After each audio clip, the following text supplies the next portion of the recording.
नमस्कार, सीबीसी आवाज मोतीलाल ओसवाल स्टूडियोज में आप सभी का स्वागत है। आखिरी 1.5 घंटे कारोबारी सत्र का और इस हफ्ते की शुरुआत हमने एक थोड़े से बैकफुट पर की है। मिड कैप्स हो, दिग्गज हो या फिर बैंकिंग काउंटर्स और चौतरफा बिकवाली की गिरफ्त में इस समय बाजार। क्या होगी आपकी रणनीति, उस पर करेंगे बातचीत, लेकिन पहले हेडलाइन। भारतीय बाजारों में बिकवाली का दबाव कायम, हालांकि 22,150 पर संभलने की कोशिश में। निफ्टी डे लो से करीब 80 पॉइंट तो निफ्टी बैंक 200 पॉइंट सुधरा। मिड कैप्स 150 अंक नीचे। ऑटो को छोड़कर सभी सेक्टर्स में बिकवाली का दबाव कायम। 1% ज्यादा टूट के निफ्टी आईटी अभी भी डे लो पर। मेटल और फार्मा इंडेक्स में भी कमजोरी। रियल्टी और एफएमसीजी इंडेक्स भी नीचे। इनकम टैक्स विभाग के छापे की रिपोर्ट्स के बीच एल्कम के स्टॉक में आज इंट्राडे में 11% का दिखा नुकसान। वायदे का टॉप लूजर बना। ब्रोकरेज फर्म सीएलएससी की सेल रेटिंग से एशियन पेंट्स के उड़े रंग। 4% की गिरावट के साथ बना निफ्टी का टॉप लूजर। ये आप न्यू एनर्जी को लीड कर रहे हैं उस वर्टिकल को, क्या उसकी भी झलक हम आगे आते हुए देखेंगे? बिल्कुल, अभी हमारा काम जोरों में चल रहा है। हमारे पास हम 4000 एकड़ में डेवलप कर रहे हैं। जब तैयार होगा पहले मैं आपको लेकर आके पूरा घुमाऊं। रिफाइनरी को नेट जीरो कार्बन करने की तरफ बढ़ते रिलायंस के कदम। मेगा एक्सक्लूसिव इंटरव्यू में अनंत अंबानी ने कहा इस साल दिसंबर तक न्यू एनर्जी को लेकर बड़े प्लान की घोषणा संभव। सीबीसी आवाज से एक्सक्लूसिव बातचीत में उन्होंने ये सारे दिए डिटेल्स। पूरा इंटरव्यू आज शाम 6 बजे। और भारत ने इंग्लैंड को चौथे टेस्ट में 5 विकेट से हराया। 5 मैचों की सीरीज पर 3-1 से किया कब्जा। रोहित शर्मा और शुभम गिल के जमाए शानदार शतक के बदौलत मिली जीत। स्वागत है आप सभी का सीबीसी आवाज पर। सोमवार का सत्र लेकिन इतना मंगलमय नहीं है जितना शायद आप उम्मीद कर रहे थे। बीच में ऐसे लगा मोमेंटम लौट रहा है, लेकिन हर रैली में मार्केट में हम देख रहे हैं कुछ मुनाफा वसूली आ रही है। अब उम्मीद है कि ये 2 बजे का मूव होपफुली लास्ट करे। इस समय डे लो से अपनी चाल को बेहतर करने में बाजार लगा है। याद रखिएगा 22,075 तक हम फिसले थे और अब अपनी चाल को रिट्रेस करने में लगा है। 22,202 डे हाई था। दूसरी तरफ अगर आप निफ्टी बैंक देखेंगे तो यहाँ पर भी पेन देखने को मिला है। 46,513 से रिकवर जरूर हुआ है, लेकिन निफ्टी बैंक में ज्यादा ये स्थिति है कि एक स्पाइक पर बिकवाली ज्यादा बढ़ती हुई दिखाई दी है। और सरप्राइजिंगली आज एचडीएफसी बैंक पार्टिसिपेट कर रहा है, दूसरे बैंकों का ज्यादा साथ नहीं है। ये है फिलहाल अब तक की स्थिति। ऑफ कोर्स आपको बताएंगे कि कहां पर तेजी कहां पर मंदी के सौदे बन रहे हैं, लेकिन इस समय इंडेक्स का ट्रेड और क्लोजिंग के लिए लेवल कौन सा इंपॉर्टेंट है उसका एक पर्सपेक्टिव आपके सामने पेश करेंगे। Veeru, good afternoon. क्लोजिंग के लिए कौन सा लेवल अहम रहेगा? Good afternoon Harshita. देखिए, सुबह जो लेवल मार्क कर दिया। सुबह मेरी अप्रोच यही थी कि टुवर्ड्स फर्स्ट बेस मैं हमेशा बाहर रहूंगा। सुबह एक लेवल था 22,133, फर्स्ट पुल बैक हर्षिता वहीं से आया। और सेकंड में भी जो अभी आपने लो निफ्टी का रखा स्क्रीन पे, वो क्या लो है? आज का लो है करीब 22,075। हमारा बेस क्या था? 22,133, 22,085। ये स्क्रीन पर जब तक कायम है, हम इस ट्रैजेक्टरी को वायलेट नहीं कर रहे हैं, मैं एक बाहर रहूंगा। और आप अभी भी देखिए हर्षिता, हम बेस से लगभग 40-50 पॉइंट ऊपर आ चुके हैं। अभी भी जिस प्रकार का उल्लेख आपने एचडीएफसी बैंक का किया और कुछ देर पहले रिलायंस का कंट्रीब्यूशन था, एलएनटी अपने अगर आप देखिए पूरे के पूरे मोमेंटम में है। अभी शॉर्ट जाने की कोई गुंजाइश नहीं है हर्षिता। तो मैंने जो लेवल्स पे किए थे मैं उसी को अभी भी मान के चल रहा हूँ कि 22,085, 22,070 और 22,120 ये निफ्टी का अहम सपोर्ट रहेगा जब तक स्क्रीन पे है बायर। अगर आप इससे पहले की डिप को बाय करके बैठ चुके हैं, स्टे लॉन्ग। इस ट्रेड को अगर आप देखें ऊपर की तरफ 22,180, 210 की ट्रैजेक्टरी मिले तो बुक करेंगे। क्योंकि इंट्राडे में अगर आप पुट राइटर्स को देखें और कॉल राइटर्स को देखें जिस तरीके से प्लेस्ड है, एक बार उसको देखते हैं, फिर थोड़ा सा आई थिंक इस व्यू को और शार्प कर लेंगे। आपकी स्क्रीन पे 6 स्ट्राइक्स आएंगे हर्षिता, कॉल्स और पुट्स 6 आएंगे। और जरा एक बार पुट राइटर्स को देखते हैं। देखिए, आज का लो हमारा एग्जैक्टली जो ट्रैजेक्टरी रही वो 10 डिमा के आसपास रहेगी। अभी स्क्रीन पर एक चीज क्लियरली विजिबल है कि आउटस्टैंडिंग वाई जो 22,200 पे है इंट्राडे बेसिस पे on the very I think second day of this monthly contract, अभी वो एक प्रेशर इंडिकेट कर रहा है। 250 पे भी है 37 लाख का outstanding why, but as of now हमको क्रॉस करना 22,200 मुश्किल होगा। But on the down side 22,157 lakh के आउटस्टैंडिंग वाई के साथ और 22,000 एक काफ़ी स्ट्रॉन्ग सपोर्ट जोन है। मेरा आज तक कोई व्यू में परिवर्तन नहीं है। 22,080, 50, 85, 22,100 ये ट्रेजेक्ट्री आपको लॉन्ग करने के लिए ही पिक करनी है। बट एज ऑफ नाउ अगर आपने निफ्टी पे लॉन्ग ट्रेड लिया है तो उसको 22,190, 210 की जगह पे हम एक बार स्क्वायर ऑफ करेंगे। जब तक बाजार अभी 10 डेमा के ऊपर और कॉल राइटर्स, जैसे कि मैंने सुबह भी डिस्कस किया था, 22,300 पे बड़ा कॉल राइटर है, जब तक बाजार फंसा सा है, जब तक निफ्टी आईटी में टर्बुलेंस है, बैंक निफ्टी के रेंज में फंसा हुआ है, please focus on short swing trades. छोटे स्विंग्स पे ध्यान दीजिए, ये बड़े स्विंग्स को हासिल करने का बाजार नहीं है। तो निफ्टी पे अप्रोच ये थी। निफ्टी बैंक का बेस लेके आइए एक बार। सुबह क्या डिस्कस हुआ था? निफ्टी बैंक का बेस था 46, 681 और 531। ये रेंज है जो हमें एक अपसाइड दे के हर्षता आज निफ्टी बैंक का जो इंट्राडे लो था वो था करीब 513 का। तो अभी तक शॉर्ट टर्म में इंट्राडे बेसिस पे शॉर्ट टर्म पर्सपेक्टिव से बेस वन को रिस्पेक्ट दे रहा है और वहीं से पुल बैक आया। और पुल बैक में हम अब इस वक्त कहाँ पर हैं? ऑलमोस्ट 46,714। सुबह के स्विंग हाई को 46,800 को कुछ देर पहले हमने फिर से, अगर आप देखें, मेट किया था। एक चीज़ मेरे हक में है and that's I think HDFC bank, उसका सिंक ना होना आज, उसका चलना। मैं अभी भी यही हर्षता प्रोस्पेक्टिव रखता हूँ कि 46,500, 600, 550, 630 का जोन निफ्टी बैंक को पिक करने का लॉन्ग साइड पे। और अगर आपने अभी ट्रेड लिया है ना, तो आइए जरा एक बार ऑप्शंस के सेट्स देखते हैं वो क्या कह रहे हैं। अभी स्ट्राइक्स स्क्रीन पे क्या कह रही हैं हमारी, मतलब गुरुवार को एक्सपायरी है, उससे पहले ऑप्शन राइटर्स क्या कर रहे हैं। आपकी स्क्रीन पे 6 स्ट्राइक्स आएंगे। ये पुट्स हैं, एक तरफ 46,600 पे पुट राइटिंग है, करीब करीब आउटस्टैंडिंग वाई 19 लाख का, और 46,500 पे करीब 25 लाख का, जो कि इंडिकेट करता है कि 45 लाख के आउटस्टैंडिंग वाई के साथ ये पूरा का पूरा क्लस्टर आई थिंक 46,500, 600, 650 एक स्ट्रॉन्ग बेस के तौर पे काम करेगा। इंट्राडे और स्विंग ट्रेडर्स के लिए ये एक बाय जोन होगा। बट एज ऑफ नाउ अगर आप कॉल राइटिंग के स्टैट्स को देखें तो 46,800, 47,000 पे कॉल राइटिंग भी है। तो हर्षदा जो भी ट्रेड्स आप मेंशन्ड बेस पर बाय करें एज ऑफ नाउ उसको हमें 46,850, 950, 47,000 की ट्रेजेक्टरी में स्क्वायर ऑफ करना है। अभी हर्षदा हम एक छोटे से जोन में हैं। इसको काटने के लिए निफ्टी के लिए इंट्राडे बेसिस पे, मतलब ड्यूरिंग दिस क्लोजिंग, निफ्टी का 22,220 के ऊपर और बैंक निफ्टी का 47,000 के ऊपर आना जरूरी है। अदरवाइज हम इसी छोटे चैनल में ट्रेड्स को लोकेट करेंगे। हर्षदा, तो उसी में दायरे में थोड़ा सा ट्रेड बनता दिखाई देगा। चलिए आपको स्टॉक्स दिखा देते हैं जहां पर एक्शन आज दिखा है दोनों तेजी और मंदी की तरफ। कंसिडरिंग आज स्क्रीन थोड़ी सी लाल चल रही है तो लूजर्स आपके सामने लेकर आते हैं। एशियन पेंट आज के टॉप लूजर्स में शामिल है, 3.5% का नुकसान इधर। Hindalco, Apollo hospital, Divi's lab ये दूसरे ट्रेड्स हैं जहां पर हम देख रहे हैं बिकवाली बढ़ती हुई। एल्केम लैब्स में 7% से ज्यादा का नुकसान बनता दिखाई दिया है।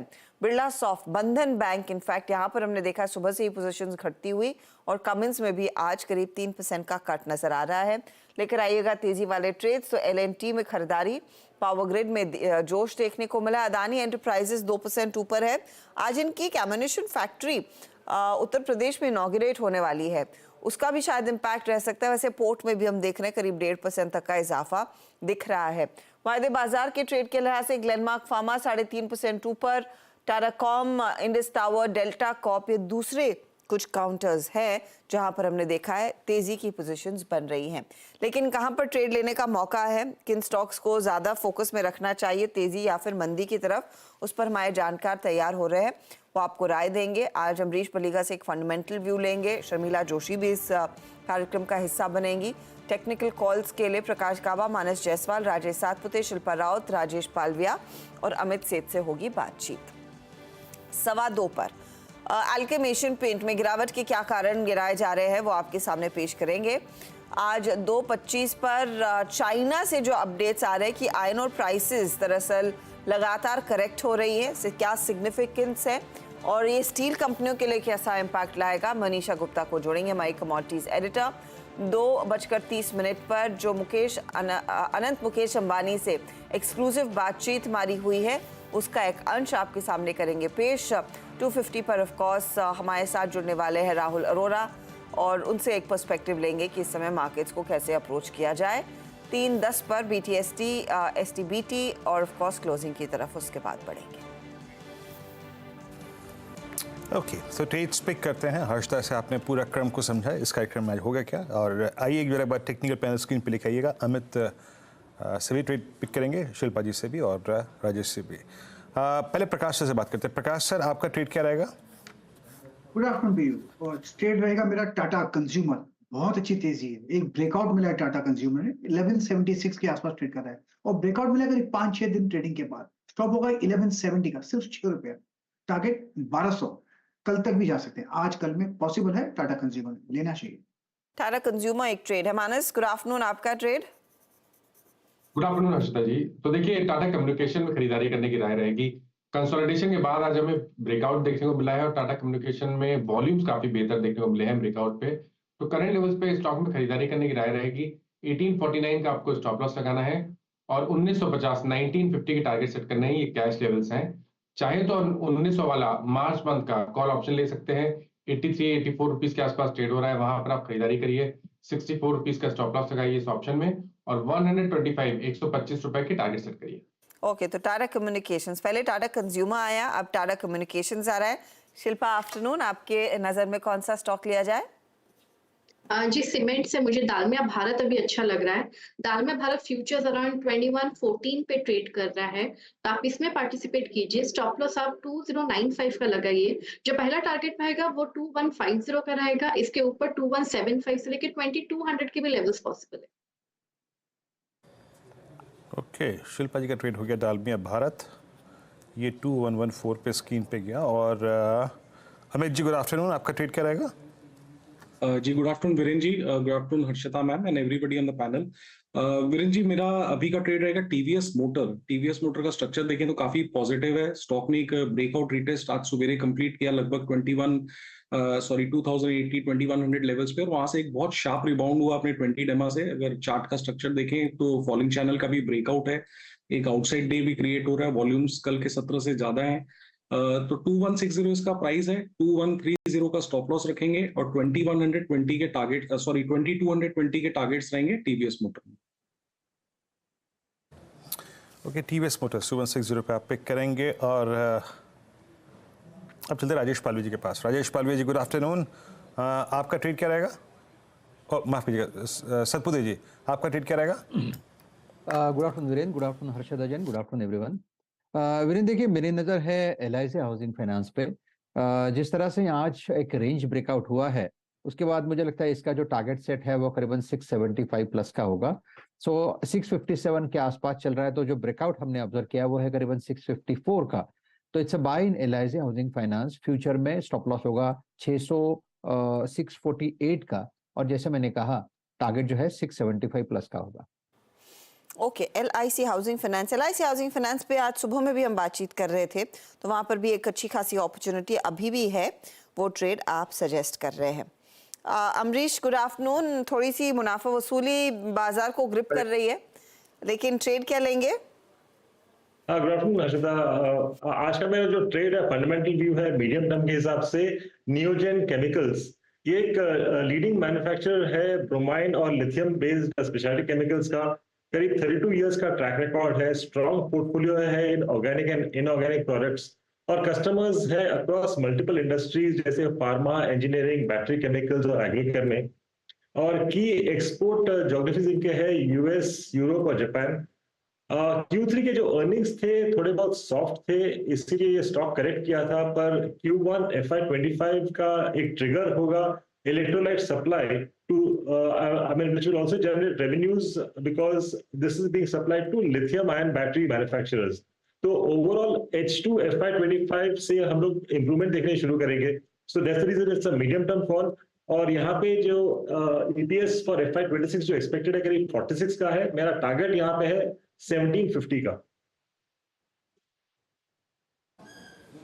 ओके, न्यूजन केमिकल्स 1750 का टारगेट है आपका यहाँ पर। लगभग 400 रुपये का स्विंग आप और एक्सपेक्ट कर रहे हैं। ये क्लोजिंग एस ऑफ नाउ, जिस तरीके से मैंने आपको दिखाया था ना कि 22,200 पे कॉल राइटर हैं, जिस तरीके से 46,800, 900 पे, 47,000 पे कॉल राइटर्स हैं। ये थ्रेश होल्ड पॉइंट्स को ट्रेड करने वाली क्लोजिंग नहीं है, याद रखिएगा। जैसे उस दिन हमने LNT पिक कर लिया था कि हमने पिक कर लिया, या फिर M&M पिक कर लिया, ये वैसी क्लोजिंग एज ऑफ नाउ नहीं है कि थ्रेश होल्ड पॉइंट्स पे आप ट्रेड करें। थोड़ी चैलेंजिंग क्लोजिंग है ये, थोड़े ट्रेड्स को हम थिनी रखेंगे यहाँ पर। एक स्ट्रॉन्ग मूव यहाँ पे इस वक्त आ रहा है ग्लेनमार्क फार्मा में, मतलब सुबह भी काफ़ी अच्छा खासा था, ये अपनी उसकी ऑल टाइम हाई ट्रैजेक्टरी है। LNT करीब 3% ऊपर, टॉप मतलब गेनर्स की लिस्ट में अभी भी सबसे ऊपर है। मैं एक दो स्टॉक्स यहाँ पे ऐसे मार्क करना चाह रहा था जिनमें अभी अभी स्विंग शुरू हुआ है। हालांकि याद रखिएगा इसमें कोई कॉल राइटर्स ट्रैप होने का या फिर कोई ऐसे थ्रेशोल्ड पॉइंट का जिक्र नहीं है, बट एक बार लेके आइएगा आप RBL 273.75 और डे हाई की ट्रैजेक्टरी में है ये। एक स्विंग हाई इसका करीब करीब 280 का 5 फरवरी को भी लगा था, तो इसलिए थ्रेशोल्ड पॉइंट तो नहीं मानूंगा मैं इसको। शिल्पा जी 273.75 पे RBL पे आपका टेक क्या है, कैसे अप्रोच करेंगे आप इस स्टॉक को? जी बिल्कुल वीरेंद्र जी, जैसा आपने बोला कि ये पॉजिटिव है। यहाँ पे 280 पे ऑफकोर्स एक रेजिस्टेंस है, लेकिन यहाँ पे स्टॉप लॉस भी अगर किसी को रखना है, किसी को फ्रेश ट्रेड लेना है, तो 266 के स्टॉप लॉस आप यहाँ पे डेफिनेटली एक अटेम्प्ट ले सकते हैं। आप RBL बैंक का 275 का call option, just a second,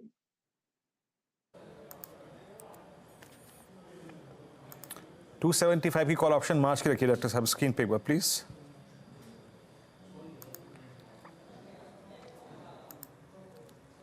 मार्च में क्योंकि थोड़ा भी प्रीमियम हाई रहेगा, तो 280 का कॉल ऑप्शन जो 9.5 रुपए में मार्च में ट्रेड कर रहा है, आप इसमें भी पार्टिसिपेट कर सकते हैं। इसमें आप स्टॉप लॉस रखिए, बट यहाँ पे आई गेस ये लिक्विडिटी नहीं है, तो यहाँ पे लिक्विडिटी का इश्यू डेफिनेटली है, तो यहाँ पे अभी मार्च के लिए हम इसको थोड़ा अवॉइड भी करेंगे। दोनों में इट्स नॉट ट्रेडेबल, अगर आप देखेंगे तो ऑप्शंस के थ्रू नहीं लेंगे हम लोग, इसको फ्यूचर्स के थ्रू ही लेंगे। आप 266 के स्टॉप लॉस से डेफिनेटली यहाँ पे लॉन्ग ले सकते हैं फॉर टारगेट ऑफ 270 टू 80। ये सस्टेन होता है तो 280 टू 85 के लिए भी आप यहाँ पे लवाने रह सकते हैं।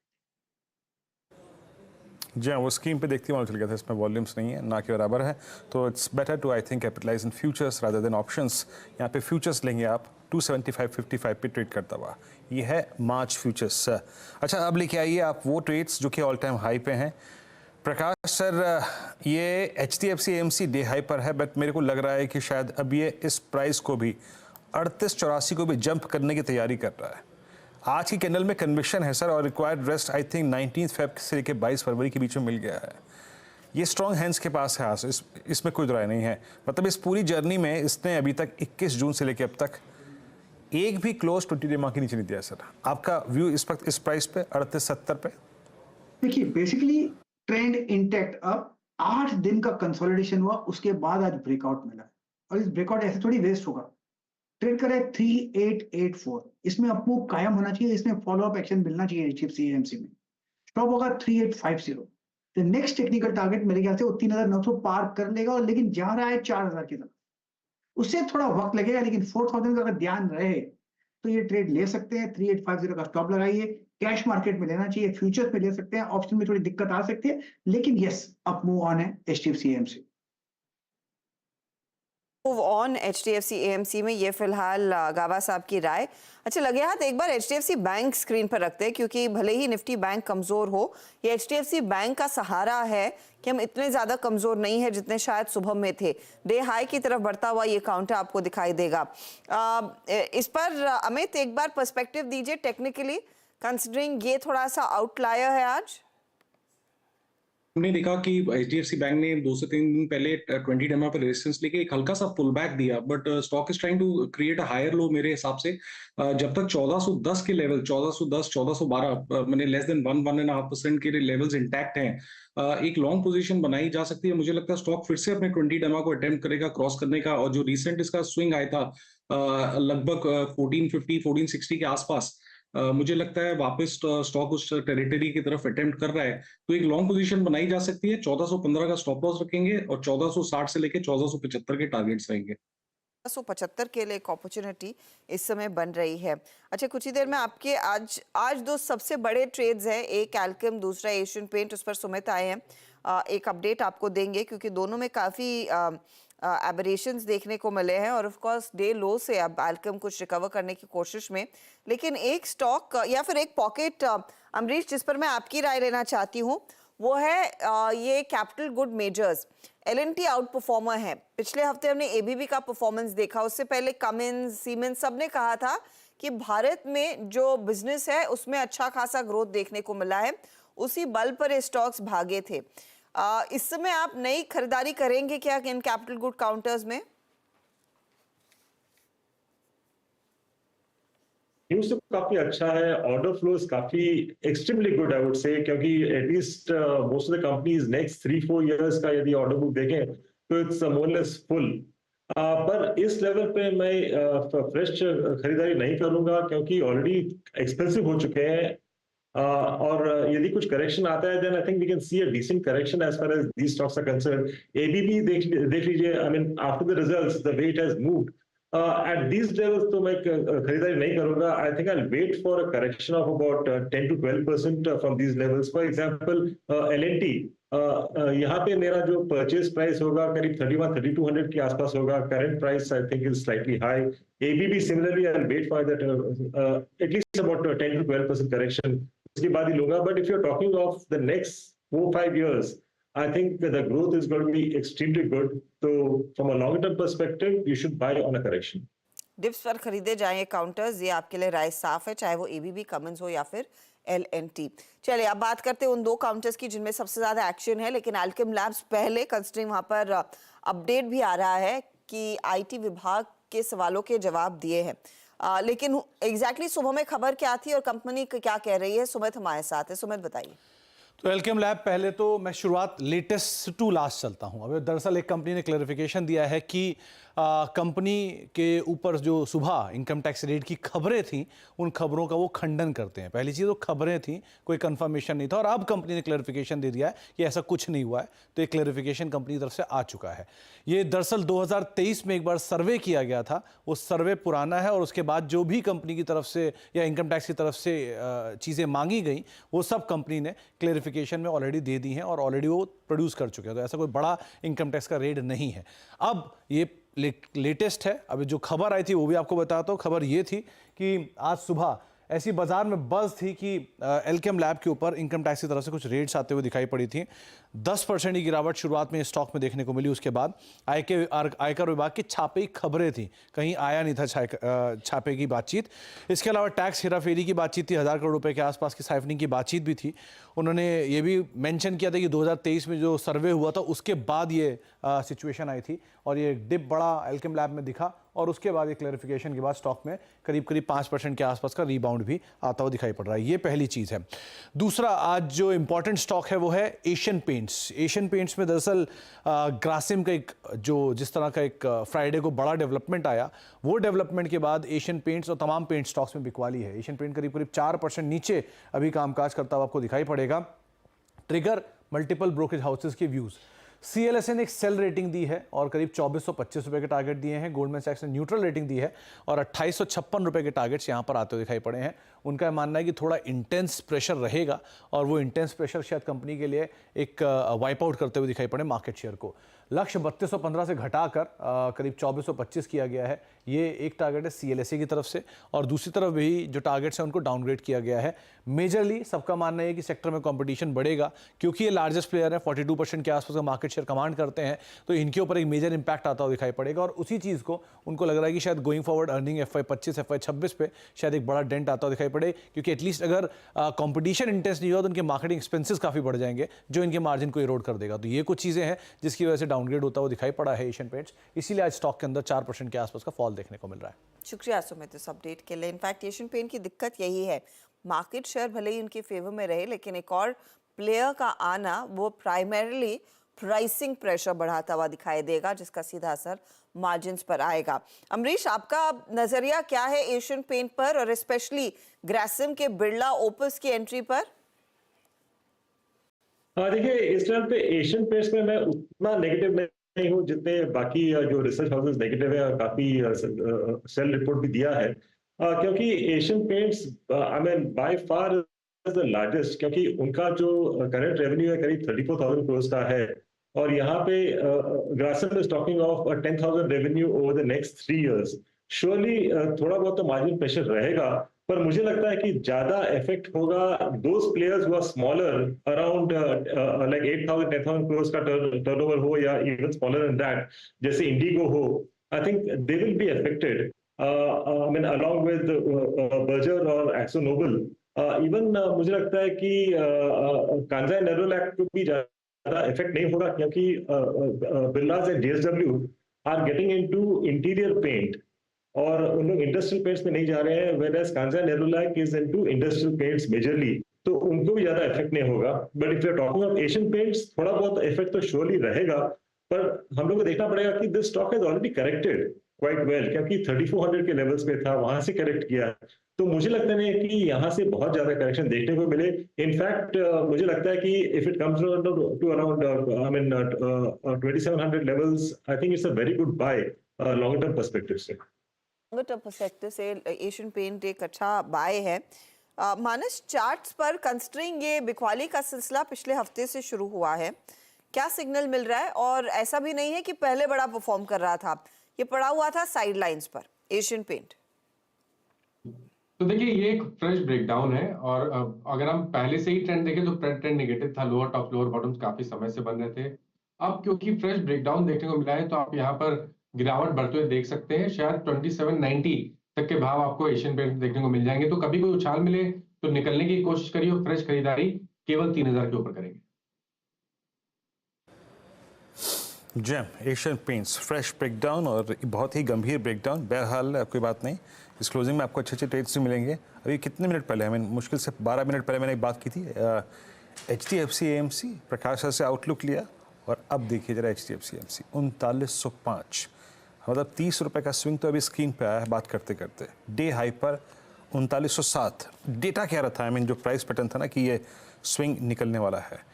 मैं थोड़े से कुछ देर के लिए, अगले 10 मिनटों के लिए डे से फोकस करूंगा, बट याद रखिएगा हम सारे ऑप्शंस जो कि बात करेंगे वो होंगे मार्च के. डायरेक्टर साहब स्क्रीन पे कुछ देर के लिए रखिएगा वोल्टास की एट द मनी कॉल 1100 की. एक बार आप इसको एनालाइज कीजिएगा Amit ji. I mean wild lower shadow जो कि रिफ्लेक्ट कर रही है कि जिस तरीके से पिछले एक महीने में प्राइस लोअर ट्रेजेक्टरीज पर सस्टेन नहीं हुआ, आज भी नहीं हुआ. 1101 का प्राइस 43 रुपये. आई think it's asking price is quite high, 43 रुपये. एक काम करिए 1120 पे जाइए. 1120 का प्रीमियम दिखाइएगा मेरे को, क्योंकि ये एक बहुत ही अच्छे ब्रेकआउट में कन्वर्ट हो सकता है. इसकी राय देंगे अमित जी. अमित जी, हल्का सा टर्बुलेंस जोन है 1102 1103, 3270 पे कॉल ट्रेड कर रही है. आपका व्यू इस पर? जी वीरेंद्र जी, काफी अच्छा लोअर शैडो इसमें बना है. 20 डैमा को स्टॉक ने टेस्ट करके ऑलमोस्ट डेज हाई पे क्लोज करा. ओवरऑल वैसे भी वोल्टास का स्ट्रक्चर काफी स्ट्रांग था, और वो आज इसको प्रूव कर रहा है. एक पुल बैक के बाद भी ये प्राइस एक्शन हम देख रहे हैं. तो जो 1120 की कॉल है 32 रुपए की, छोटा सा स्टॉप लॉस लगाएंगे, ज्यादा नहीं, 24 रुपीज का लिया जा सकता है फॉर अ टारगेट ऑफ 45. जी हाँ, थोड़ा सा टर्बुलेंस जोन है इसमें, और करीब करीब 1100 के आसपास, बट 1100-1105 की रेंज पार होती मेरे ख्याल से बहुत अच्छा मूव देगा. इस कार्यक्रम में जो ट्रेड्स अब तक लिए गए उसमें एक HDFC AMC था, वोल्टास की कॉल हो गई, उसके बाद टाटा कम्युनिकेशन जो अभी पिक किया था वो भी अच्छा करता हुआ. And look at RBL now. एक बार जरा RBL को देखिए. अभी RBL मैंने कुछ देर पहले पिक किया शिल्पा जी के साथ.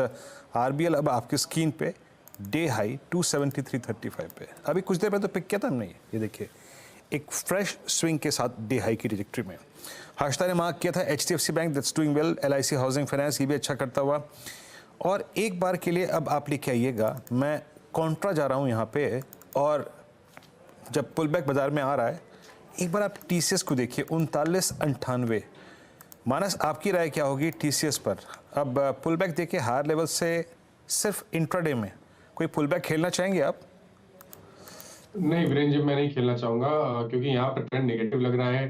20 डे मूविंग एवरेज के नीचे ट्रेड कर रहा है, और अभी भी इंटरडे चार्ट पे कोई बड़ा रिवर्सल का साइन नहीं है. तो अगर खरीदारी करेंगे तो केवल 4040 के ऊपर ही खरीदारी करनी चाहिए. ओके, 4040 के ऊपर ही आप बाय करेंगे, बट निफ्टी IT की रिकवरी काफ़ी अच्छी है. और देखिए मैं इस रिकवरी की बात इसलिए कर रहा हूँ क्योंकि इस रिकवरी को मैं आज पूरे दिन बैठ के एनालाइज कर रहा था. सुबह यहाँ से जब उठा और जब आया तब तक मैं निफ्टी IT एनालाइज कर रहा था. दिन था 12 नवंबर 2023, तब से लेके अब तक जब भी टूटा है, इंट्राडे में क्रैश किया है इसने, बट 20 डे मार्क को क्लोजिंग बेसिस पर सरेंडर करके नहीं गया। आज भी 21 फरवरी की तरह, आज भी आई थिंक 22 फरवरी की तरह 20 डे एक्सपोनेंशियल मूविंग एवरेज को सर्टेन आई थिंक पॉइंट के फ्रैक्शंस इसने वायलेट किया, बट उसको फिर रीगेन करता हुआ। खैर, मैं ज़्यादा आई थिंक इस पर बात नहीं करूँगा, लेकिन हाँ, मानस ने कहा ठीक है, कन्विक्शन नहीं है तो उसको अवॉइड करते हैं। बैंकिंग में कुछ स्टॉक्स लेके आइए आपके स्क्रीन पे, जो स्क्रीन पे इस वक्त अच्छी स्विंग जनरेट कर रहे हैं। उसमें एक बार लेके आइए आप फेडरल बैंक 152.25, ये भी डीलों से रिकवरी है, नॉट एग्जैक्टली ट्रेड, बट इस पर आपका price view Rajesh ji, federal bank. Virendra ji देखिए, मुझे लगता है कि फेडरल बैंक एक इंपॉर्टेंट क्लस्टर पे खड़ा है। ये गैप डाउन हुआ था, कुछ न्यूज था उसके बाद, और मुझे लगता है ये जिस तरह से ये 150 का लेवल मेंटेन कर रहा है, तब तक कोई दिक्कत वाली बात तो नहीं लगती है। इनफैक्ट मुझे लगता है कि रिलीफ रैली होगी। मैं स्विंग ट्रेडिंग पर्सपेक्टिव से नहीं बोल रहा हूँ, थोड़ा पोजिशनल पर्सपेक्टिव से बोल रहा हूँ। मुझे लगता है 150 का लेवल अगर होल्ड करता है तो पूरे चांसेस है कि एक बार के लिए 160 162 तक ये पुल बैक दे। तो it's a buy trade for me, but slightly positional कि बाय ट्रेड लेकिन स्लाइटली पोजिशनल। एक बार एसबीआई लाइफ आपकी स्क्रीन पर फिर से लेकर आते हैं, क्योंकि वो ट्रेड था जो आप ही ने सजेस्ट किया था सुबह में। 1549 में फ्यूचर्स में देख रही हूँ, आई थिंक कैश में उस लेवल के करीब आया या पार कर चुका है। राजेश जी, क्या सलाह होगी? एक डिसेंट परफॉर्मेंस आज का, ये ट्रेड अभी भी बनाए रखें? हाँ हर्षदा जी, देखिए मैंने सुबह कहा था कि एसबीआई लाइफ हमें बाय करना है डिप पे, और सुबह हमें डिप भी मिला, 1515 का फ्यूचर में डिप मिला। 1490 का स्टॉप लॉस था, 1550 इसका पहला टारगेट था। तो 1550 का पहला टारगेट यहाँ पे हो चुका है। विप्सो की बात की थी आशीष जी के साथ। मुझे लगता है कि इसका जो नेक्स्ट टारगेट होना चाहिए वो रहेगा करीबन 1580 का, और उसके बाद 1600।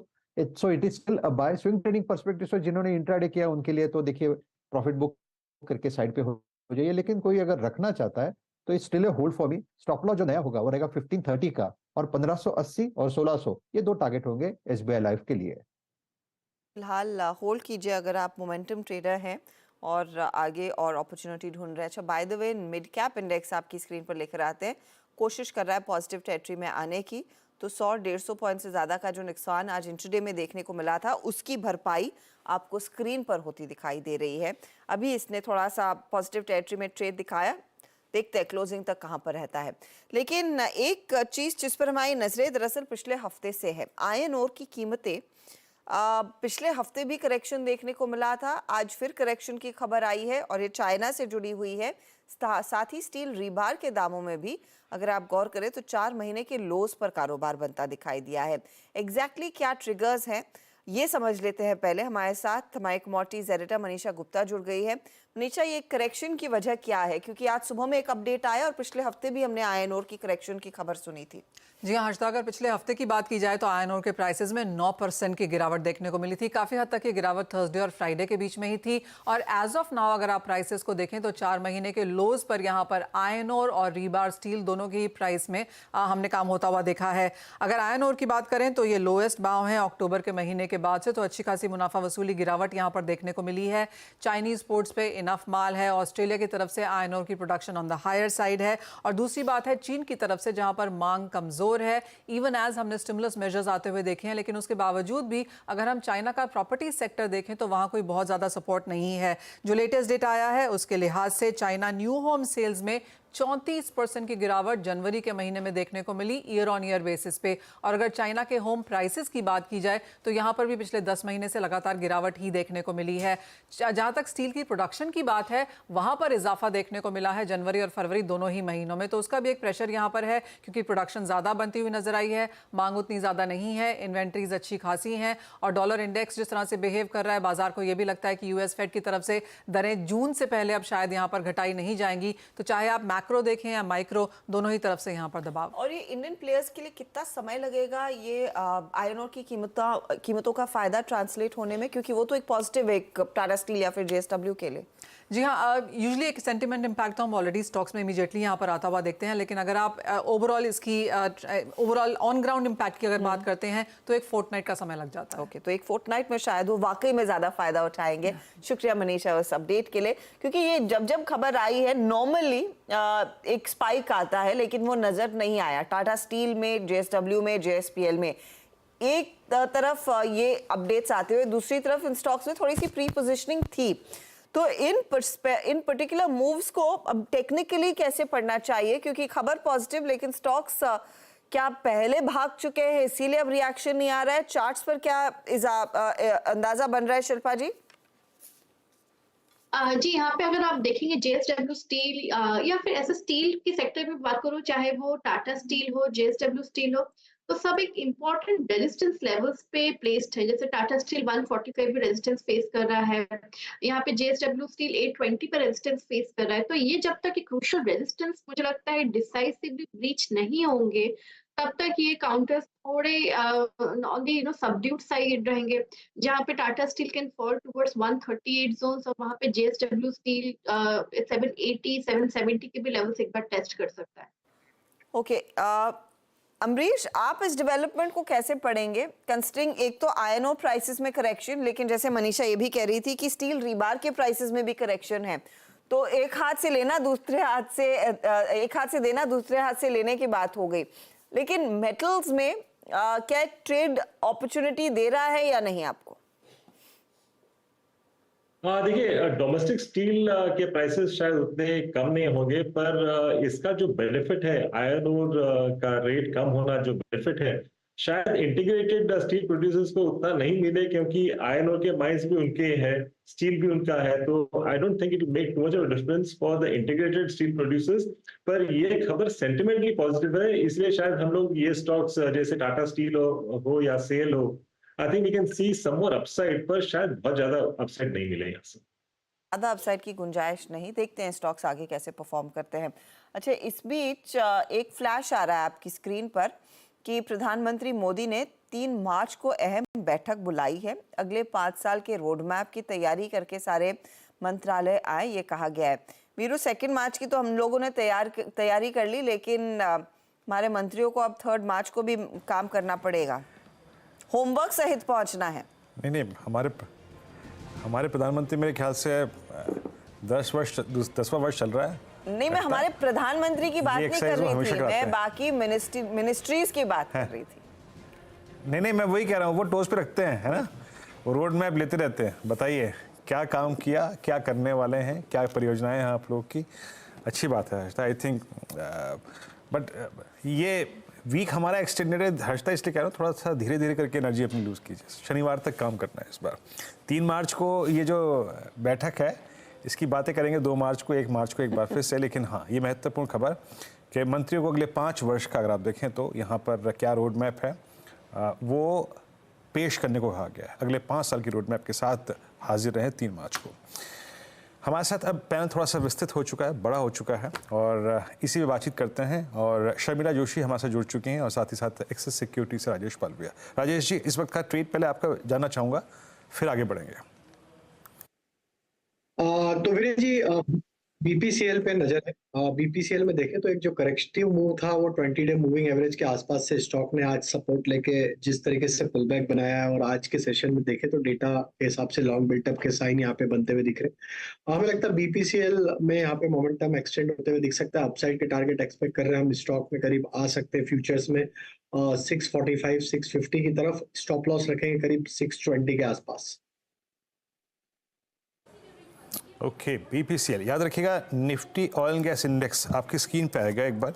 अभी जब हर्षिता बात कर रही थी आई थिंक मेटल्स पे, उस वक्त Nifty oil index day high पर आ गया। बीपीसीएल, आईओसी, एचपीसीएल सारे के सारे डे हाई की ट्रेजेक्टरी में। Look at the swing, I mean 11811 day high की ट्रेजेक्टरी में। निफ्टी एनर्जी, निफ्टी पीएससी यानी पब्लिक सेक्टर एंटरप्राइजेस, सारे के सारे इंफ्रास्ट्रक्चर स्पेस पूरा डे हाई पर। डॉक्टर साहब, एक एक करके सारे स्टॉक्स लेके आइएगा, वाकई आई मीन डे हाई पर आके ट्रीट करते हुए। शर्मिला जोशी जी जुड़ चुकी हैं पैनल में इस वक्त। शर्मिला, गुड आफ्टरनून कार्यक्रम में स्वागत है।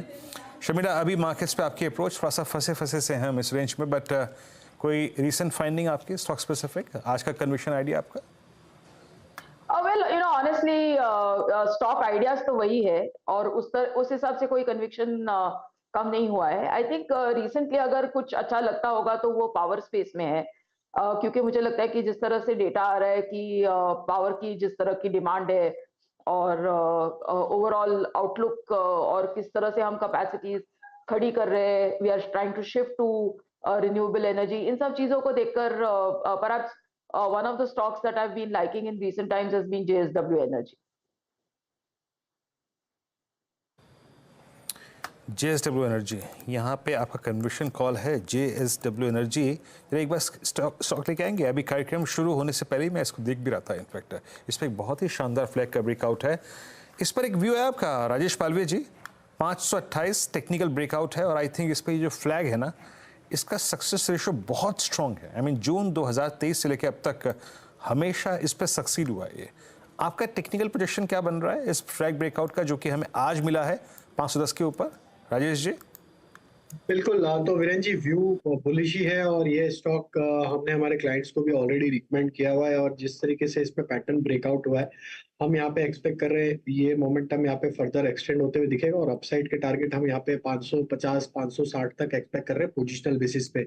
तो जिन्होंने भी अगर ऑलरेडी लिया है ट्रेड या करंट लेवल पे लेते हैं तो यहाँ पे स्टॉप लॉस जो रखना है वो करीब अब होना चाहिए 518 के आसपास, लेकिन हमें लगता है पोजिशनली ये स्टॉक 550 560 की तरफ बढ़ते हुए दिख रहा है। तो व्यू बुलिश है JSW एनर्जी, व्यू बुलिश है। अच्छा, BPCL बाय द वे बात करते करते एक अच्छा स्पाइक दिखा रहा है। टाटा कंज्यूमर प्रोडक्ट्स काबा साहब का वो ट्रेड 1.5% के गेंस देता हुआ। SBI लाइफ वो ट्रेड जहां पर 1.5% तक का इजाफा बनता दिखाई दिया है।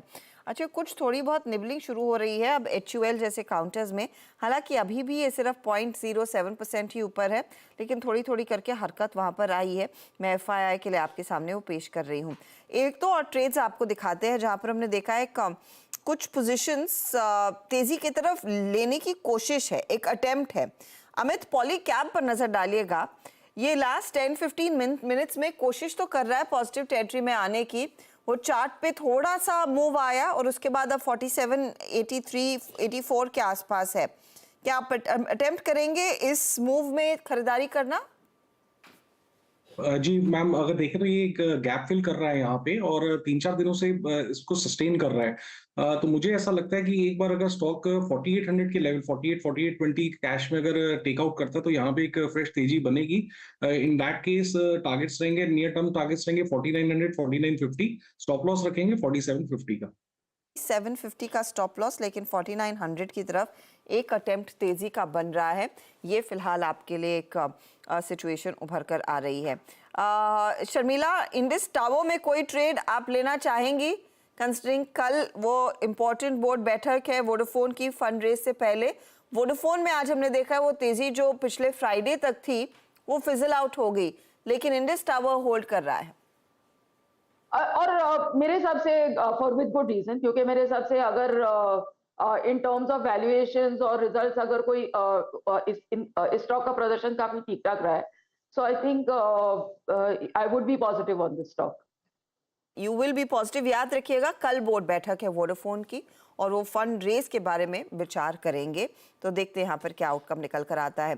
अच्छा, कुछ ही देर में हम आपके लिए लेकर आने वाले हैं 4 का चौका। तो शिल्पा जी प्लीज तैयार रखिएगा सस्ता ऑप्शन वाला ट्रेड।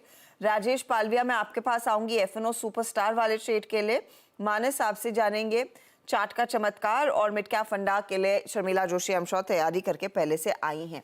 तो इन ट्रेड्स के लिए हम आएंगे आपके पास, लेकिन उससे पहले आज के सबसे बड़े इंटरव्यू की एक झलक आपको सुनाते हैं। रिलायंस इंडस्ट्रीज के डायरेक्टर अनंत मुकेश अंबानी इन दिनों अपनी प्री वेडिंग सेरेमनी के समारोह के सिलसिले में जामनगर में हैं। CNBC आवाज के मैनेजिंग एडिटर अनुज सिंघल ने अनंत मुकेश अंबानी से खास बातचीत की।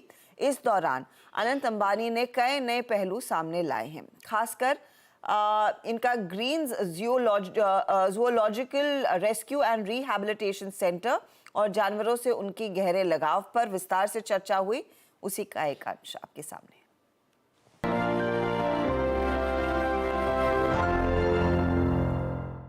हिंदुस्तान के इतिहास में अगर विजन की बात की जाए तो सबसे ऊपर नाम आता था धीरूभाई अंबानी का, और उसमें हमने हमेशा नाम सुना था जामनगर का, और मुझे एक मौका मिला उसको वापस एक्सपीरियंस करने का, और अब मुझे समझ में आया कि क्यों धीरूभाई के बारे में ये बात कही जाती थी।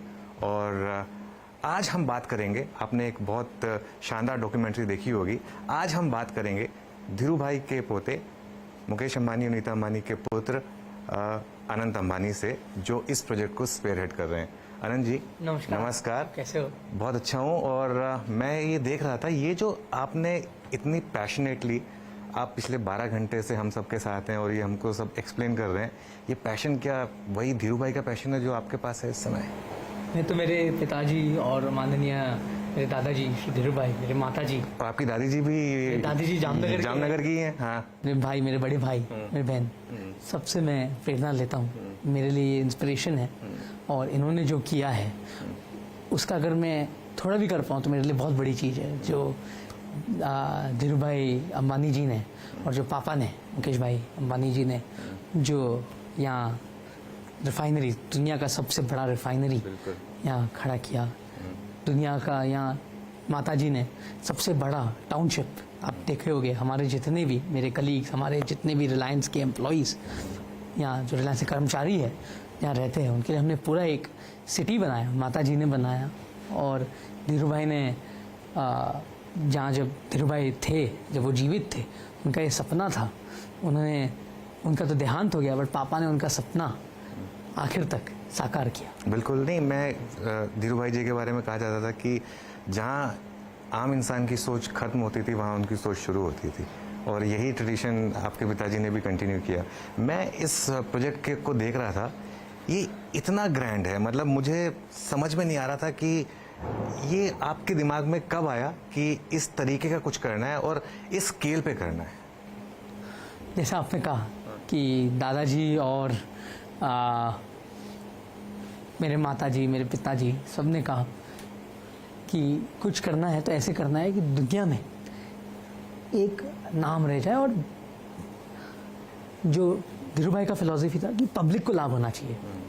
उन्होंने 500 रुपया में मोबाइल दिया था एक समय पर, जहाँ हर एक ने उसका लाभ उठाया। पापा ने 4G का भी इसी से उनको सोच आया। हर एक बिजनेस, पापा यही कहते हैं कि जनता का लाभ कैसे हो उस हिसाब से वो बिजनेस को करते हैं, और जनता को उससे फ़ायदा कैसे हो और उनका ज़िंदगी सरल कैसे हो जाए जनता का, उस हिसाब से पापा ने हमेशा बिजनेसेस खोले हैं। तो हम भी उस हिसाब से बिजनेसेस के लिए पापा ने हमें सिखाया गया है। अब तो हम पापा के साथ, उनकी जो टीम है, मेरे कलीग्स जो हमारे साथ कर्मचारी, हम सब मिलकर पापा का विजन को साकार करने में लगे हुए हैं। अगर हम कुछ भी करें, उनको, हमें उनका विजन को आगे ले जाना है। और हम सब, हमारा पूरा टीम है, रिलायंस टीम, सब मेरे कलीग्स हैं, मेरे भाई बंधु, सब साथ में मिलकर हम उनके विजन के ऊपर लगे। आपके भाई और बहन की बात की आपने, उनका कितना सपोर्ट रहा इस प्रोजेक्ट के लिए? मेरे भाई श्री और मेरे बहन ने मुझे बहुत सपोर्ट किया जानवर पालन। मेरे पूरे परिवार में सब जानवर प्रेमी हैं और सब ने जानवर का बहुत, जानवर के लिए उनका बहुत, पापा तो हमें बचपन से ही जंगल ले जाते थे।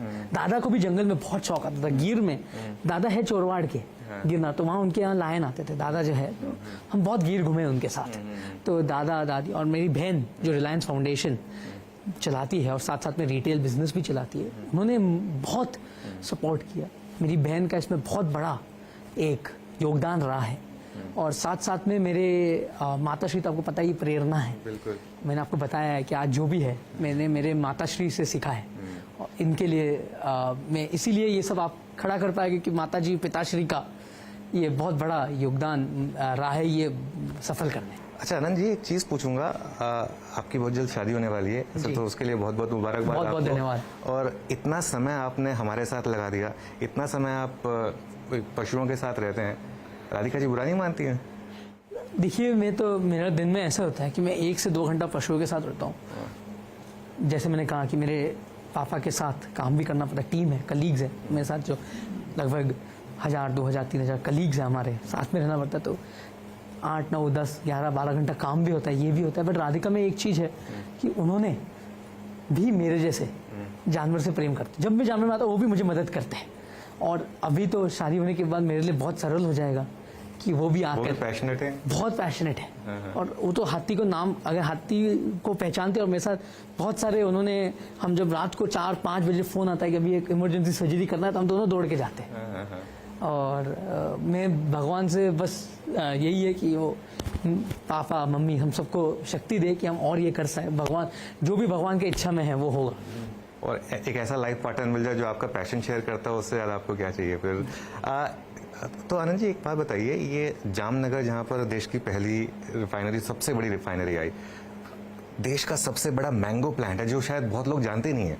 कि जो मतलब दुनिया के शायद सबसे बड़े मैंगो प्लांट्स में से एक है, क्या क्योंकि आप न्यू एनर्जी को लीड कर रहे हैं उस वर्टिकल को, क्या उसकी भी झलक हम आगे आते हुए देखेंगे? बिल्कुल, अभी हमारा काम जोरों में चल रहा है। हमारे पास हम 4000 एकड़ में डेवलप कर रहे हैं। जब तैयार होगा पहले मैं आपको लेकर आके पूरा घुमाऊंगा। नहीं, क्योंकि आपके पिताजी का बहुत विजन रहा है, हर एजीएम में उन्होंने इसके ऊपर काफी खास फोकस किया, तो आपके ऊपर काफी जैसे आप कार्बन क्रेडिट कह रहे थे, हम ये पूरा रिफाइनरी को नेट कार्बन जीरो पर लाने का पूरा प्रयास कर रहे हैं और पिताजी का वो ख्वाब है और जल्द से जल्द हो जाए। तो ग्रीन एनर्जी में मतलब जैसा आपने कहा कि जब रेडी होगा तो आप मुझे बुलाएंगे और मैं बहुत लकी होऊंगा कि जैसा आपने बोला मैं आगे फर्स्ट यहाँ पर कवरेज करूंगा, लेकिन अगर कुछ उसके बारे में बता सकें कि क्या प्लान है वहाँ उसको लेकर? जब आप आओगे तब हम आपको लेके जाएंगे बिजनेस प्लान में।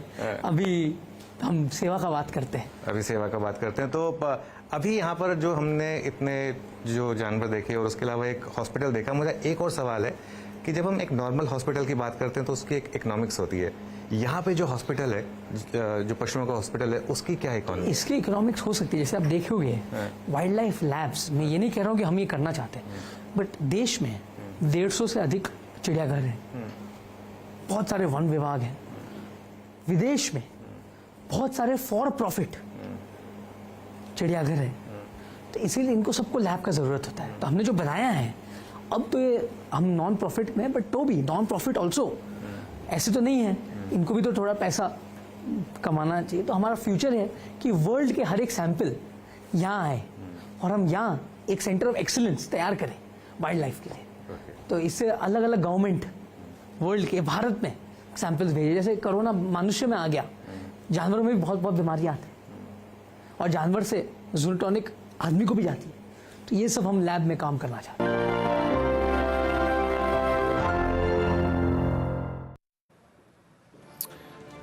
बहुत ही खूबसूरत बातचीत थी अनंत मुकेश अंबानी जी के साथ और CNBC आवाज़ के एडिटर अनुज सिंघल की। ये पूरी चर्चा, ये पूरी बातचीत और खूबसूरत बातचीत आप देख सकते हैं शाम को 6 बजे अनंत मुकेश अंबानी दिल से CNBC आवाज़ पर। तो 6 बजे देखिए ये बातचीत। लेकिन और स्पेशली अगर आप पशु प्रेमी हैं तो हर्षदा, आपकी DP में भी एक पशु है, पशु प्रेमी आप भी हैं? Of course, undoubtedly.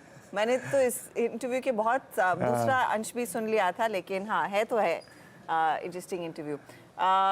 Veeru, considering हमने अनंत अंबानी से कभी बातचीत नहीं की है, मीडिया के सामने पहली बार आ रहे एक डिटेल इंटरव्यू देते हुए, तो कई सारे लोग इंटरेस्टेड होंगे। अच्छा, इस बीच वीरू मिड कैप, हाँ मेरी नज़र मिड कैप इंडेक्स पर गई, जो थोड़ी सी पॉजिटिव टेरिटरी में आया था वो लास्ट नहीं कर पाया, फिर से 100 पॉइंट नीचे स्लाइड करता हुआ। बिल्कुल हर्षदा, देखिए न बाजार कोलैप्स हो रहा है ना चल रहा है इस वक्त। मैं भी इनफैक्ट मैं अब इस इंटरव्यू के दौरान उसके बाद और उसके मध्य में कई बार ऑप्शन स्टेट दिख रहा था, अभी कोई सीरियस ट्रेड नहीं है हर्षदा। और ये मिड कैप इंडेक्स, हाँ जरा एक बार स्क्रीन पे कर रहा था, लेकिन मेरे को लगता है हर्षदा एक सीरियस लैक ऑफ बाइंग है यहाँ पे। सिर्फ इंडिविजुअल स्टॉक्स तक, कुछ चुनिंदा स्टॉक्स तक आई थिंक बाइंग है, अदरवाइज आई थिंक बहुत पूरे बाजार है। पर it's I think Nifty IT जो कि अब हल्का सा फिर कोलैप्स होता हुआ, लेकिन मैं स्क्रीन पे फिर भी कुछ ट्रेड्स रखता हूं जिसके बाद आपको लगेगा कि हाँ एक दो स्टॉक्स में मोमेंटम बढ़ रहा है। ट्रेड नहीं लेंगे, बट आप 3180 पे इंडिगो के आसपास फिर आने की कोशिश करता हूँ। दरअसल इस स्टॉक का हमने जिक्र आज सुबह भी किया था कि नजर रखिएगा स्टॉक को, रिकवरी देखिए में फिर आके ट्रेड करने की कोशिश करता हुआ। 4 का चौका आपकी स्क्रीन पर रखेंगे, 4 ट्रेड्स आएंगे। सस्ता ऑप्शन शिल्पा जी के सौजन्य से, FNO सुपरस्टार राजेश पालवी जी के सौजन्य से, 4 के चमत्कार मानस जी के सौजन्य से और से आएगा। शिल्पा जी से लेते हैं आज का सस्ता ऑप्शन। शिल्पा जी क्या पिक कर रही हैं आप? जी, सस्ता ऑप्शन मुझे टाटा कंज्यूमर है। मुझे लगता है मार्च सीरीज में रोलोवर्स भी काफी अच्छा है। ऑन द अपसाइड मुझे लगता है 1250 टू 1280 के लेवल्स आप मार्च में एक्सपेक्ट कर सकते हैं। तो यहाँ पे 1200 का कॉल ऑप्शन मार्च सीरीज का, जो रफली 27-28 रुपीज में अभी ट्रेड कर रहा है, आप इसमें पार्टिसिपेट कीजिए। थोड़ा भी बढ़ गया तो आप अभी भी ले सकते हैं। आप स्टॉप लॉस 21 का रखिए। जो पहला टारगेट इसका रहेगा वो 37-39 के बीच में रहेगा। इसके ऊपर आप 42 से 45 के लेवल्स तक भी एक्सपेक्ट कर सकते हैं। टाटा कंज्यूमर की 1200 की मार्च की कॉल, इस पर आपको नजर रखिएगा। सेकंड ट्रेड पिक करते हैं राजेश पालू जी के साथ सौजन्य से। राजेश जी क्या पिक कर रहे हैं तो LIC हाउसिंग फाइनेंस पे यहाँ पे फोकस है। स्टॉक अब सीरीज के हाईएस्ट पॉइंट की तरफ ट्रेड करते हुए दिख रहा है। एक मल्टीपल सप्लाई जोन का ब्रेकआउट भी यहाँ पे होते हुए दिख रहा है। जिस तरीके से स्टॉक में आज कवरिंग का मूव बना है, हमें लगता है ये मोमेंटम एक्सटेंड होते हुए दिख सकता है। 680 685 तक के अपसाइड टारगेट एक्सपेक्ट कर रहे हैं। स्टॉप लॉस रखेंगे हम करीब 650 के आसपास।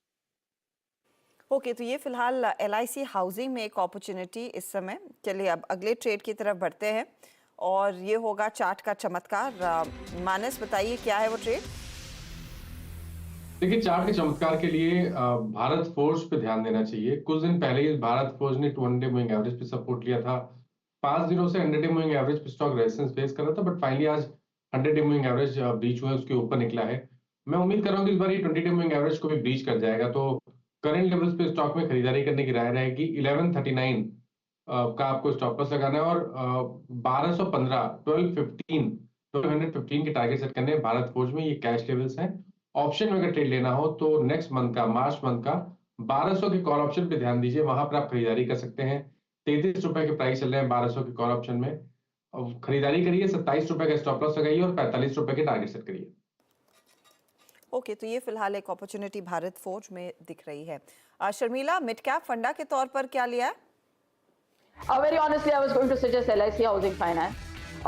उसमें एक आपको ऑन टेक्निकल बेसिस एक रिकमेंडेशन आ ही गया है। So let me stick with the theme of housing finance, क्योंकि मुझे लगता है कि रियल एस्टेट एक ऐसा सेक्टर है जिस पर मेरी राय बहुत पॉजिटिव है और मुझे दिख रहा है कि टियर 2 टियर 3 सिटीज में ग्रोथ बहुत अच्छी आएगी अगले 2-3 सालों में, और उसके चलते इंटरेस्ट रेट्स भी सॉफन हो रहे हैं, वो एक और एक पॉजिटिव है। तो LIC हाउसिंग जैसे ही एक कंपनी है PNB हाउसिंग फाइनेंस, उसी तरह का उनका भी बिजनेस है which caters largely to tier 2 tier 3, तो इसको भी देखा जा सकता है। तो PNB housing finance with a target of 900। Okay, तो ये फिलहाल आपके लिए PNB हाउसिंग फाइनेंस में एक अपॉर्चुनिटी साफ दिख रही है। सारे ट्रेड्स आपके लिए एक बार रिकैप करना शुरू करते हैं। लेकर आइएगा प्लीज सस्ता ऑप्शन वाला ट्रेड जो पहले आपके लिए हमने बताया। टाटा कंज्यूमर पर 1200 का कॉल लेने की सलाह। 37 से 42 45 तक के टारगेट्स रहेंगे। 21 का स्टॉप लॉस लगाकर आप चलेंगे। साथ ही साथ LIC हाउसिंग फाइनेंस 680 टू 685 के लिए एक अपॉर्चुनिटी यहाँ पर बन रही है।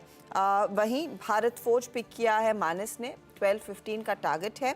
आप चाहें तो 1200 वाला कॉल भी ले सकते हैं। और फिर मिड कैप फंडा में PNB हाउसिंग का जिक्र हुआ अभी अभी शर्मिला जोशी की तरफ से। चलिए, तो ये वो ट्रेड्स हैं।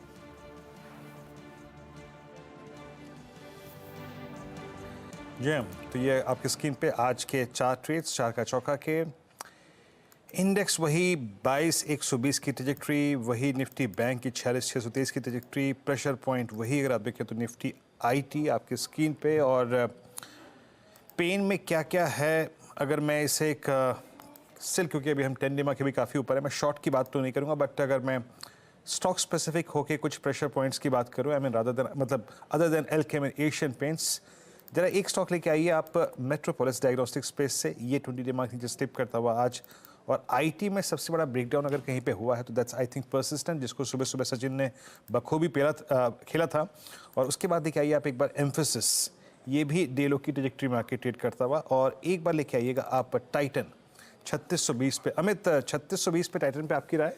डेलो पर आके 50 DMA नीचे ट्रेड करता हुआ। जी वीरेंद्र जी, टाइटन का अगर स्ट्रक्चर देखें तो यहाँ पे एक पुल बैक आया था, सस्टेन नहीं कर सका 20 DMA, तो अभी लगभग 50 DMA इसका ब्रेक हो रहा है। तो मुझे लगता है कि एक बार स्टॉक जो प्रीवियस इसका लो था, मेरे को लगता है 3500 3520 रीटेस्ट कर सकता है। 3660 का इसका स्टॉप लॉस रखेंगे।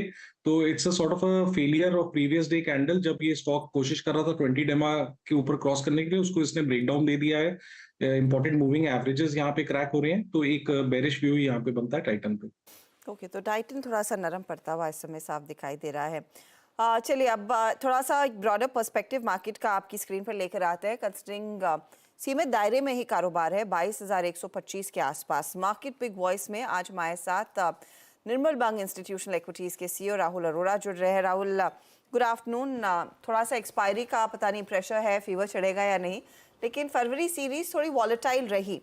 अब अगला इवेंट और hopefully in the next 15 days हम सुन लेंगे कि इलेक्शन डेट्स क्या हैं। क्या तब तक यही सिलसिला जारी रहेगा? आपकी अप्रोच क्या रहेगी? तो good afternoon Harshada ji, thank you for having me on the show. तो आई थिंक आपको याद होगा जब स्टेट इलेक्शन के रिजल्ट्स आए थे दिसंबर में, जब हमारी चर्चा हुई थी, आई थिंक निफ्टी करीबन 20,000 के आसपास था, 19.5-20। उस वक्त मैंने आपसे कहा था कि आई वुड नॉट बी सरप्राइज कि मई इलेक्शंस तक अगर निफ्टी 24,000 हो जाए। आई थिंक बजट के दिन भी हमारी यही चर्चा हुई थी। 23,000 तो हो गया है, ठीक है, आज थोड़ा pull back, you have seen from 23,000 on the Nifty, but now it is academic, you can't always be precise in throwing the dart. I think your call is by and large accurate. I think यहाँ से I think अगले 2-3 महीने काफ़ी एक range bound market रहेगा, because the returns have been very strong. I think almost आपको 15% Nifty पे already मिल चुका है in a matter of 2.5 months since the election results. तो आई थिंक एक कंसोलिडेशन बुरी बात नहीं है। मैं वीरू को कुछ स्टॉक्स की चर्चा करते हुए सुन रहा था, जैसे एशियन पेंट्स, टाइटन वगैरह, जहाँ स्टॉक्स प्राइस टू परफेक्शन है, it's not a bad time to take some profit. लेकिन मेरा लॉन्ग टर्म व्यू जो है, मैं अभी भी मानता हूँ कि अगर ये सरकार वापस आ गई, तो उस वक्त जब हमारी चर्चा हुई थी निफ्टी 20,000 के आसपास था, तो मैंने कहा था अगर ये सरकार वापस आ गई तो निफ्टी डबल हो जाएगा। तो I would not be surprise कि अगर ये सरकार वापस आ जाए, if we are talking 4-5 years down the right, Nifty is at 40,000, तो I would not be surprise. But हाँ, you can not keep buying it at every rise. I think अभी एक स्थिति ऐसी आ गई है कि you can take some profits to the table and maybe wait for a better price. इसमें एक ही कैविएट है Harshada ji, I don't know what is the better price. और इसका मैं आपको एक उदाहरण इंडियन होटल्स के तौर पर आपको दे देता हूँ। आज का आप लो देख लीजिए, 567 है। मैं एक तरफ से देख रहा था कि हाँ फाइनली ये स्टॉक करेक्ट हो सकता है, लेकिन वहाँ से भी 25 रुपये बढ़ चुका है। तो द पॉइंट इज के लोग ज़्यादा करेक्शन की भी वेट नहीं कर रहे, थोड़ा बहुत भाव गिर जा रहा है, they are buying it. So can there be a massive correction in the market? I don't think so. I think it's going to be more time than price. तो इट्स बेसिकली कि पैसे का अभाव नहीं है, कन्विक्शन अपने चरम पर है, इसीलिए हर प्राइस पर कोई भी अच्छी क्वालिटी का शेयर खरीदा जा रहा है। लेकिन राहुल, फिर सवाल यही उठता है कि हम क्या इसी विशेष साइकिल में घूमेंगे या फिर आपको एक बहुत बड़े ब्रेकआउट की भी अपॉर्चुनिटी मिलेगी, क्योंकि it's the same money chasing the same stocks.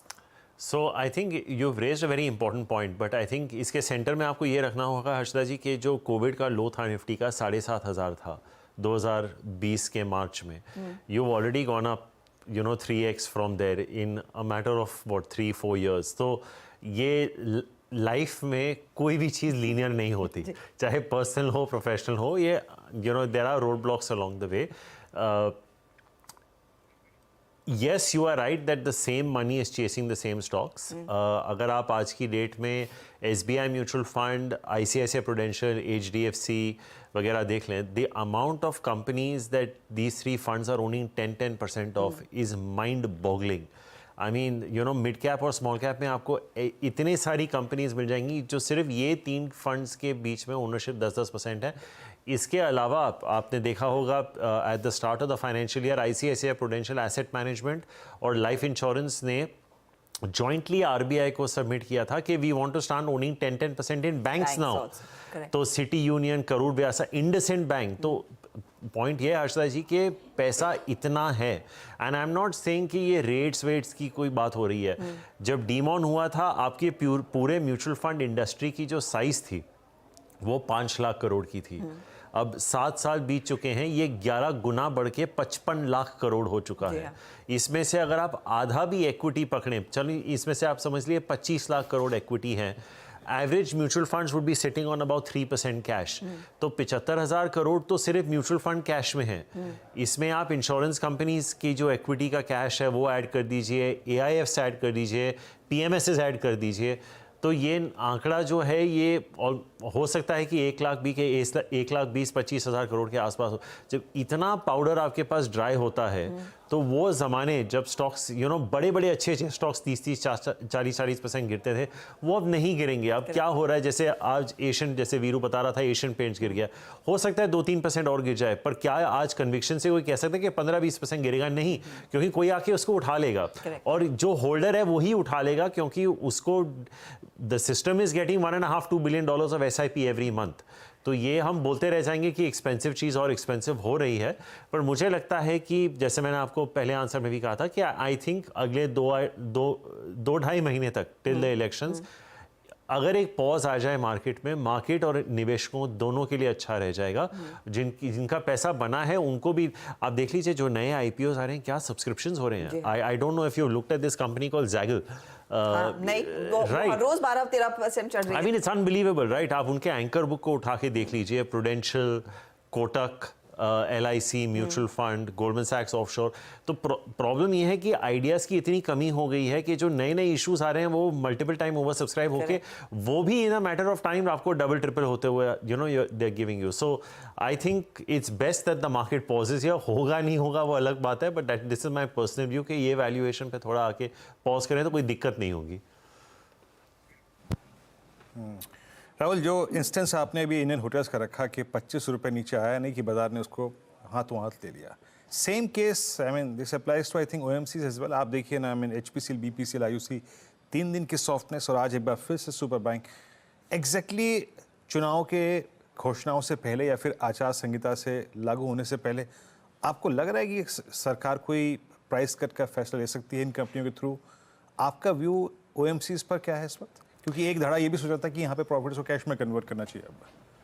तो वीरू, इसमें ऐसा है कि एक तो बहुत ही आयरॉनिकल चीज़ ये है कि इनकी जो फ्री कैश फ्लो यील्ड और डिविडेंड यील्ड है ऑयल मार्केटिंग कंपनीज से, ये इनके प्राइस टू अर्निंग से ज़्यादा है, which is anomaly. I don't think अगर आप पूरे बाजार में ऐसे स्टॉक्स अगर आपको ढूंढने से भी मिले जहां आपको फ्री कैश फ्लो और dividend yield you are getting higher than the P, तो इन इफेक्ट, हालांकि रेगुलेटेड सेक्टर है मैं मानता हूं, बट इन इफेक्ट अगर आप HPPP IOC को खरीदें, it is almost like buying a GSEC, because आपके यील्ड्स इतने हाई हैं, you are almost getting very similar to post tax FD returns by just buying the stocks and holding. अगर stock price appreciate हो गया तो वो तो आपका सोने पे सुहागा है। आपका पॉइंट वैलिड है वीरू कि कुछ टिंकरिंग हो सकती है, पर मुझे नहीं लगता ज़्यादा होगी, क्योंकि एक बहुत महत्वपूर्ण चीज़ जो इंडिया के फेवर में गई है, हालांकि 2 बड़े युद्ध हो चुके हैं लेकिन क्रूड बाय एंड लार्ज वो 75-80 के बीच में सेटल हो चुका है।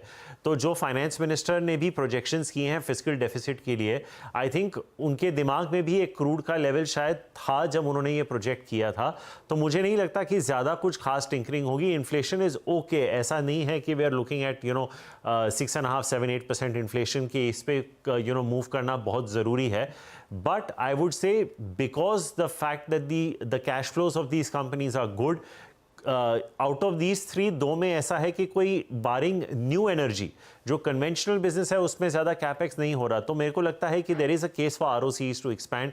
और जैसे मैंने कहा, the yields are definitely better than the price to earnings multiple, so you could look at accumulating the stocks at corrections. जी हाँ। अच्छा राहुल, इन सेक्टर से बातचीत होती रहेगी, लेकिन क्योंकि बाजार मिड कैप पे ज़्यादा मेहरबान है इस वक्त स्मॉल कैप पे, इन अर्निंग सीजन के बाद कोई खास ऐसी मैनेजमेंट या कंपनी जिससे आपका इंट्रोडक्शन हुआ हो, जो कि आप लोगों ने ऐड की हो या फिर कन्विक्शन बढ़ा हो मिड कैप में स्पेशली? देखिए वीरू, मोस्टली ऐसे कोई खास अर्निंग्स चेंजेस हुए नहीं हैं। एक आध हो सकता है, बिकॉज वी ट्रैक 180 कंपनीज, तो हो सकता है कि 10% में कुछ ज़्यादा 5-10% का मूवमेंट हुआ होगा, तो there is been no material change in view. But एक सेक्टर ऐसा है Viru which has surprised positively, और वो है IT। Before we went in to this earning season जो कंक्लूड हुआ है, अगर आप टेक्निकल पोजिशनिंग देखें तो people were still underweight IT by almost 200-300 basis points. और जब शुरुआती तौर पे ही धमाके होने लगे, आपको याद होगा, अभी ऑब्वियसली बात काफ़ी पुरानी हो चुकी है, जनवरी स्टार्ट की बात हो रही है, ये स्टॉक्स एक्चुअली उस हफ्ते 10-10, 15-15% बढ़े थे, शायद लोग भूल गए हों, लेकिन इसका एक बहुत इंपॉर्टेंट वजह था कि दे वर अंडर ओन्ड। मैं IT का जिक्र इसलिए कर रहा हूँ कि अब तक लोग समझ रहे थे कि US रिसेशन में चला जाएगा, हुआ नहीं है। बैंकों के अर्निंग्स भी कोई खास खराब नहीं आ रहे वहाँ पे। BFSI is almost 35-40%। ठीक है, ले ऑफ्स हो रहे हैं, वो मैं समझ सकता हूँ, वो एक there is one part of the business, but I think at an aggregate level अगर ये सेक्टर जो इतना मैच्योर हो चुका है, अगर आपको 3 से 5% का टॉप लाइन ग्रोथ और 8-10% का बॉटम लाइन ग्रोथ दे देता है, again similarly for the free cash flow and dividend yield and periodic buybacks that you get, I think this is one sector which looks interesting. Pharma is another name, Viru. In fact, we hosted some companies at our conference recently. आपने small caps का जिक्र किया, तो there are names like Eris Life Sciences, जहाँ पे हमें भी लगता है कि margin improvement हालांकि काफ़ी हद तक अच्छा हुआ है, 2-3 basis point, 200-300 basis points ज़्यादा हो सकता है. JV Chemicals एक नाम है. और सबसे इम्पोर्टेंट सेक्टर वीरू जो आई थिंक मैंने बजट डे पे भी आपके साथ चर्चा की थी, जो शायद एक कॉन्ट्रा व्यू है और मैं देख रहा हूँ कि थोड़ी इंस्टीट्यूशनल फ्लोज इसमें रिटर्न हो रही हैं, वो है केमिकल्स. इसमें बहुत सारे स्मॉल कैप कंपनीज़ हैं, फाइन ऑर्गेनिक्स हैं, गैलेक्सी सर्फैक्टेंट्स हैं, रोजारी है, नियोजिन है. इनमें अगर आप यहाँ से प्रवेश करेंगे, मुझे नहीं लगता कि ज़्यादा डाउनसाइड रिस्क है, क्योंकि काफ़ी हद तक प्राइस और टाइम करेक्शन पिछले 3 सालों में काफ़ी हद तक हो चुका है. And if I was maybe to extend as a last case in capital goods, I think क्योंकि हम न्यू जेन की बात कर रहे थे और अभी आपने अंबानी जूनियर का भी इंटरव्यू देखा, वो भी ग्रीन एनर्जी की बात कर रहे थे and how he is using it for his plants. I think some people who are doing some good work at the bottom of the pyramid in terms of the market cap are names like Triveni Turbines. So वो भी एक नाम है जो small cap में जिक्र आता है. तो आइडियाज़ अभी भी है वीरू, ऐसा नहीं है कि मार्केट 22-23 हज़ार पे है तो आइडियाज़ नहीं है. कुछ कंपनीज आज भी हैं जो आपको 20-25% का ग्रोथ दे रही हैं and they are fairly reasonably price. तो ये कुछ नाम जहन में आ रहे हैं जो we are still positive on even post the result season. अच्छा, एक स्टॉक जिसका हमने मेंशन किया था, एशियन पेंट, जिस तरह की यहाँ पर मुनाफा वसूली देखने को मिली है. Trigger point of course Grasim का वो बिल्डलेस ओपस का लॉन्च है, लेकिन क्या इतना बड़ा चैलेंजर ग्रासिम बनेगा? कंसिडरिंग इस सेक्टर को आप काफी क्लोजली ट्रैक करते आए हैं, how would you value Grasim's paint business? Too early to say. I think कभी कभार क्या होता है हर्षदा जी, when the incumbent faces competitive intensity, you tend to devalue the market leader. ये मारुति के साथ हुआ था, आयशर के साथ हुआ था, तो ये स्टोरी प्ले आउट हो चुकी है.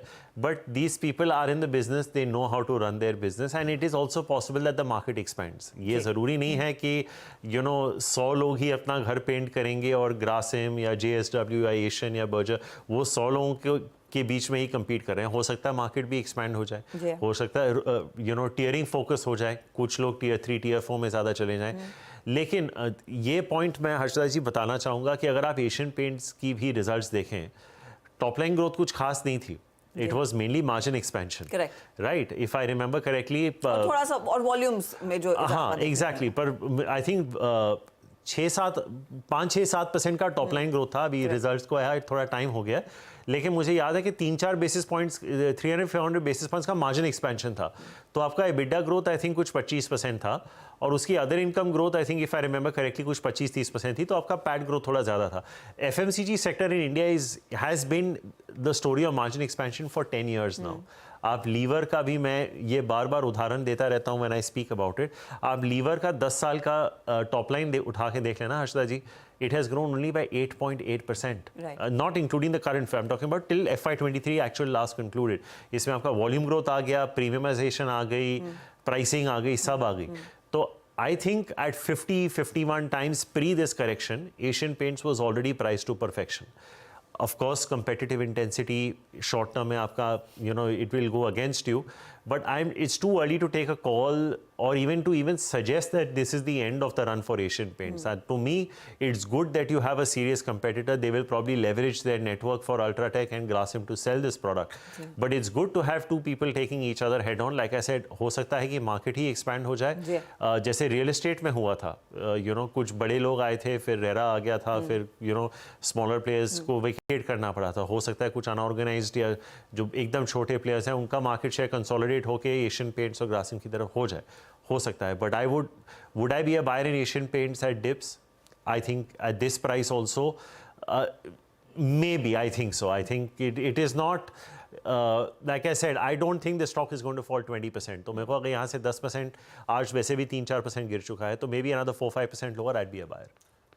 कैपिटल गुड्स, और पिछले हफ्ते हमने ABB के नंबर्स देखे और बहुत ही बढ़िया परफॉर्मेंस. और सिर्फ ABB ही नहीं, बाकी सभी ये जो कंपनियां, चाहे वो सीमेंस हो, कमिंस हो, इन सब ने कहा है कि इंडिया की जो बिजनेस है उसमें बहुत तगड़ी ग्रोथ देखने को मिली है.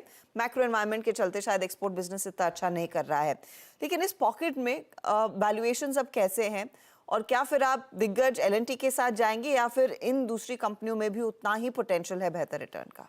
देखिए हर्षदा जी, इस सेक्टर का वक्त आ चुका है और रहेगा मेरे हिसाब से, क्योंकि not that I want to go into too much detail, but you know आप और मैं साथ में काम करते थे उस ज़माने में। आई रिमेंबर 2005-6 में जब BHEL का नाम किस इज्जत से लिया जाता था। We have all seen what has happened to that stock. एक 10-15 साल का दौर था जो कोई इस सेक्टर को हाथ नहीं लगाना चाहता था। तो अब जहाँ के you know whether you look at private sector और पब्लिक सेक्टर, इवन आप इसमें कैपिटल गुड्स में आप डिफेंस भी डाल दीजिए, effectively defence is capital goods. Because these sectors have done so well over the last 12-15 months, people feel कि it's probably done. May not be a wrong way to look at it. हो सकता है short term में हो जाए, it's captured everything. But अगर आप 10-15 साल के अंडर परफॉर्मेंस के बाद अगर गाड़ी अभी चालू हुई है, I don't know where this is going to go. Yes, ये साल रोड प्रोजेक्ट्स की अवॉर्डिंग NHAI के टारगेट से काफ़ी कम रही है। Not surprising, you are running into an election year. पर ये भी है हर्षदा जी कि बहुत सारे प्रोजेक्ट्स एग्जीक्यूट हो चुके हैं। हमारे खुद के शहर में अटल सेतु ब्रिज खुल चुका है, कोस्टल रोड खुलने ही वाला है। मैं वीकेंड पे नॉर्थ बॉम्बे में था, वहाँ का भी मैं काम देख रहा था, वहाँ भी ज़ोरों शोरों से काम चल रहा है। तो आई पर्सनली थिंक कि, और प्राइम मिनिस्टर ने एक और bridge over the weekend inaugurate किया है। तो आई थिंक इंफ्रास्ट्रक्चर का जो पुश है वो रहेगा। And you just have to find the right company. जैसे मैं अभी वीरू को त्रिवेणी टर्बाइंस की बात कर रहा था, it's a short cycle product, it's a turbine 0 to 30, 30 to 100 megawatt. ये 6-8 महीने में बन जाती है। तो जो आपकी 1 अप्रैल की ऑर्डर बुक रहती है वही साल एग्जीक्यूट हो जाएगी। 30% रिटर्न रेशियोज हैं। सोलर इंडस्ट्रीज, हम डिफेंस की बात कर रहे थे, they have a defence play, remarkable company you know for the return ratios that they have. Power make projects, you know I think they've got almost $500 million worth of order from Adani also recently. 30-40% kind of growth. तो ऐसा value है कुछ stocks में। जो आपने जिन stocks की आपने जिक्र की वो तो बहुत ही बड़े नाम हैं। एंड यू नो उनके साथ भी ये वही प्रॉब्लम था जो IT सेक्टर के साथ था, दे वर अंडर ओन्ड। तो can ABB, Siemens, L&T become 40-50% higher from here over the next 2-3 years? I don't see why not, because the order books are strong. Order book to build ratios are good, and now the ownership has moved from other sectors to this. So हो सकता है the run can potentially continue. Be ready for some short-term price consolidation, but structurally if you are buying it for 2-3-4 years, इसमें मेरे हिसाब से तो पैसा अभी भी बन सकता है। ओके राहुल, एक स्पेस और आई थिंक जिसने टेक्निकली और आई मीन प्राइस वाइज पिछले 5 साल में पैसा बना के नहीं दिया, ऑल दो लोअर लेवल से रिकवरी है, but it's white good segment. अभी कैपिटल गुड्स पे जब हर्षदा ने बात छेड़ी तो मेरे जहर पे यही आ रहा था, हेवल्स, वोल्टास अभी तक कोई परफॉर्मेंस नहीं हुई है, वही प्राइस स्टेबल है हायर रेंजेस पे। बट इन दोनों में से कुछ पिक किया आपने या फिर कोई कंस्ट्रक्टिव व्यू इस स्पेस पे? वैल्यूएशंस कंफर्टिंग नहीं है Viru for the two names that you mention. अगर मैं इस स्पेस में आना चाहूँ तो maybe I will look at an Orient Electric. I think that maybe a slightly better option at this price point as oppose to the other two. हालांकि अभी Whirlpool पे बहुत बड़ी ब्लॉक डील भी हुई है प्रमोटर्स की, बट आई थिंक वीरू इसकी स्टोरी ना कोविड से बहुत लिंक करती है, क्योंकि आपको याद होगा जब कोविड शुरू हुआ था, these sectors had done very well, right. AC sales, washing machines, dish washers, microwave, इनकी रिप्लेसमेंट साइकिल होती है। They are generally maybe 3 years, 5 years, 7 years depending on the product. तो जिस तरह की सेल्स हुई हैं, the only thing that you can potentially track is real estate sales. But क्या हो रहा है वीरू, मुझे लगता है कि जिस तरह की ग्रोथ है, हालांकि रियल एस्टेट में सेल्स बहुत अच्छे आ रहे हैं। DLF ने रिसेंटली ऑलमोस्ट $1 billion का सेल किया इन 72 hours। बट आई थिंक जिस तरह की ग्रोथ है for these numbers also, I think the valuations are not comfortable. I think Havells is still going at north of 40 times। I mean for the growth projected I don't know. तो मुझे लगता है कि जहाँ पे आपको वैल्यूएशन कंफर्ट, इसीलिए मैंने ओरिएंट बोला, क्योंकि मुझे अभी भी लगता है कि वहाँ हैवेल्स के मुकाबले आपको 30% का तो वैल्यूएशन कंफर्ट मिल रहा है मेरे हिसाब से, if I remember my numbers correctly. V-Guard could be another name, Viru. I think that stock has done nothing for a very long period of time. वहाँ पे also I think valuations on a relative basis are comfortable. And maybe अगर आपको IFB में थोड़ी trajectory दिख जाए, margins you know on a consolidated basis head to 8-9%, IFB could be an interesting one. So I think these are some names. Maybe not so much a Havells or a Whirlpool, but इस price पे maybe more a Orient Electric or a V-Guard or an IFB.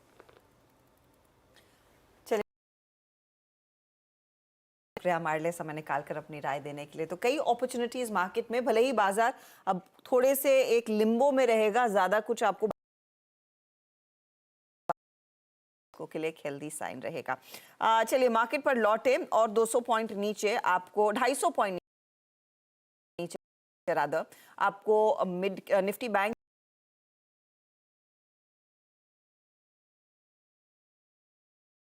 Level से फिर 100 point का slide और हम 200 point के negative note के साथ कारोबार कर रहे हैं और 22,118 के आसपास इस समय वीरू इंडेक्स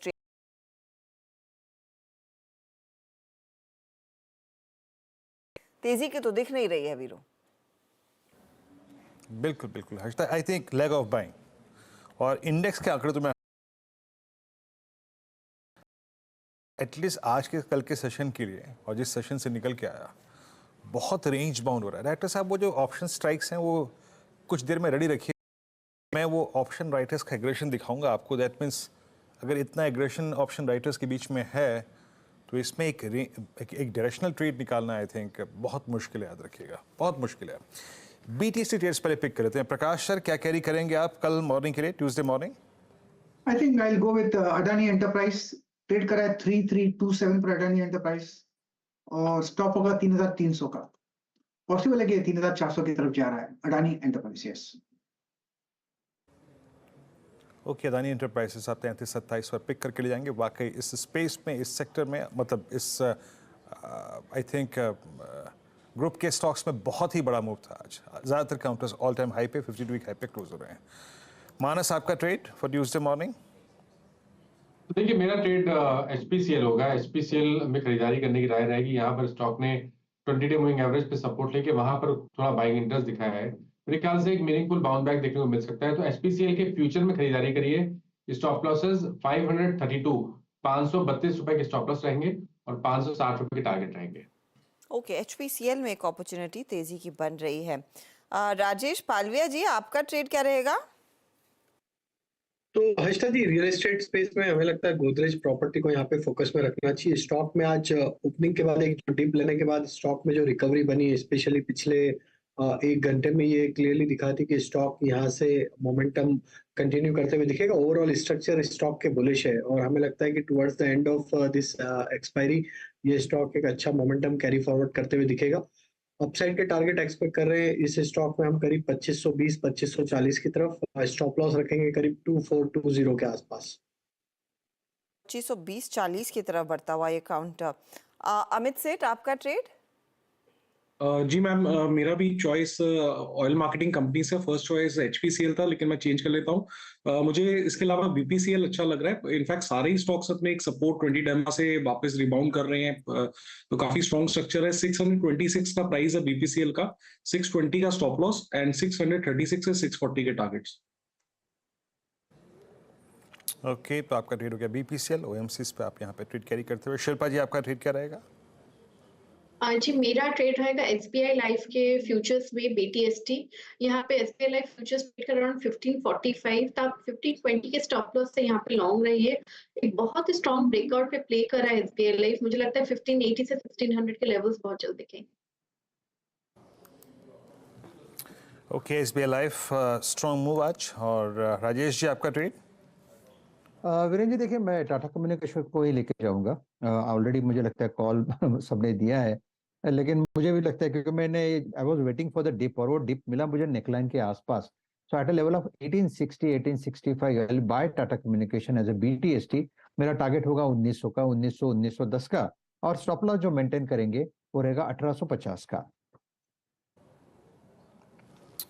ओके, ट्रेड्स यहाँ पे टेक्निकल ट्रेड्स पूरे हो गए। शर्मिला जी कोई नॉट एग्जैक्टली बीटीएसटी ट्रेड लेकिन कोई शॉर्ट टर्म अपॉर्चुनिटी इस प्राइस पे अगर आपको नजर आती हो? Very honestly, I don't look at the market on the short term. Okay, ठीक है। अभी के लिए इसको पास करते हैं। एज ऑफ नाउ शर्मिला जी को बहुत शॉर्ट टर्म पर्सपेक्टिव से कोई ट्रेड नज़र नहीं आ रहा है। एक बार कुछ दिग्गजों को लेके आते हैं। देखिए इंडेक्स के तो हाथ कुछ लगा नहीं आज, लेकिन कुछ दिग्गज क्या कैरी कर रहे हैं आप एक बार रिलायंस इंडस्ट्रीज़ लेके आइएगा। आज 2973 पर इसने काफ़ी हद तक रेस्ट लिया। इसने पूरा दिन आई थिंक इनिशियली एक डिप लिया और थोड़ी कूलिंग ऑफ हुई इसमें और 3000 के कॉल राइटर को इनफैक्ट आज भी एक सेफ पैसेज मिल गया मैं कोई प्राइस आउटलुक नहीं दे रहा हूँ ना ले रहा हूँ यहाँ पे, बस ये कह रहा हूँ कि क्या हुआ आज बाजार में। तो रिलायंस का आज बैकफुट पे आना, आई थिंक इंडेक्स को खल रहा था। और लेकिन दूसरी तरफ एक चीज़ हमारे हाथ में अच्छी भी है, and that's I think HDFC bank. हालांकि क्लोजिंग इतनी प्रभावशाली नहीं है, और इवन मैं ये कह सकता हूँ कि क्लोजिंग में इसने सरेंडर कर दिया। क्यों? क्योंकि इसकी हायर शेडो काफ़ी अब वाइल्ड हो गई, यानी intraday high versus I think जो ओपन पॉइंट था वो काफ़ी, अगर आप देखें मतलब क्लोज पॉइंट काफ़ी अगर आप देखें डिफरेंशियल क्रिएट हो गया इसमें। IT में सीवियर प्राइस डैमेज है। अच्छा, अब आते हैं रणनीति पर, क्या करें। देखिए, एक बार पहले आप जरा डाउ जोन्स फ्यूचर्स लेके आइए। डाउ जोन्स फ्यूचर्स क्या कर रहे हैं, पहले उसकी ट्रैजेक्टरी को देखते हैं, फिर डेटा पे आएंगे। डाउ जोन्स फ्यूचर्स करीब 80 अंक नीचे ट्रेड कर रहे हैं। आपके स्क्रीन पे ऑप्शन स्टैट्स आएंगे, वो लेके आइएगा।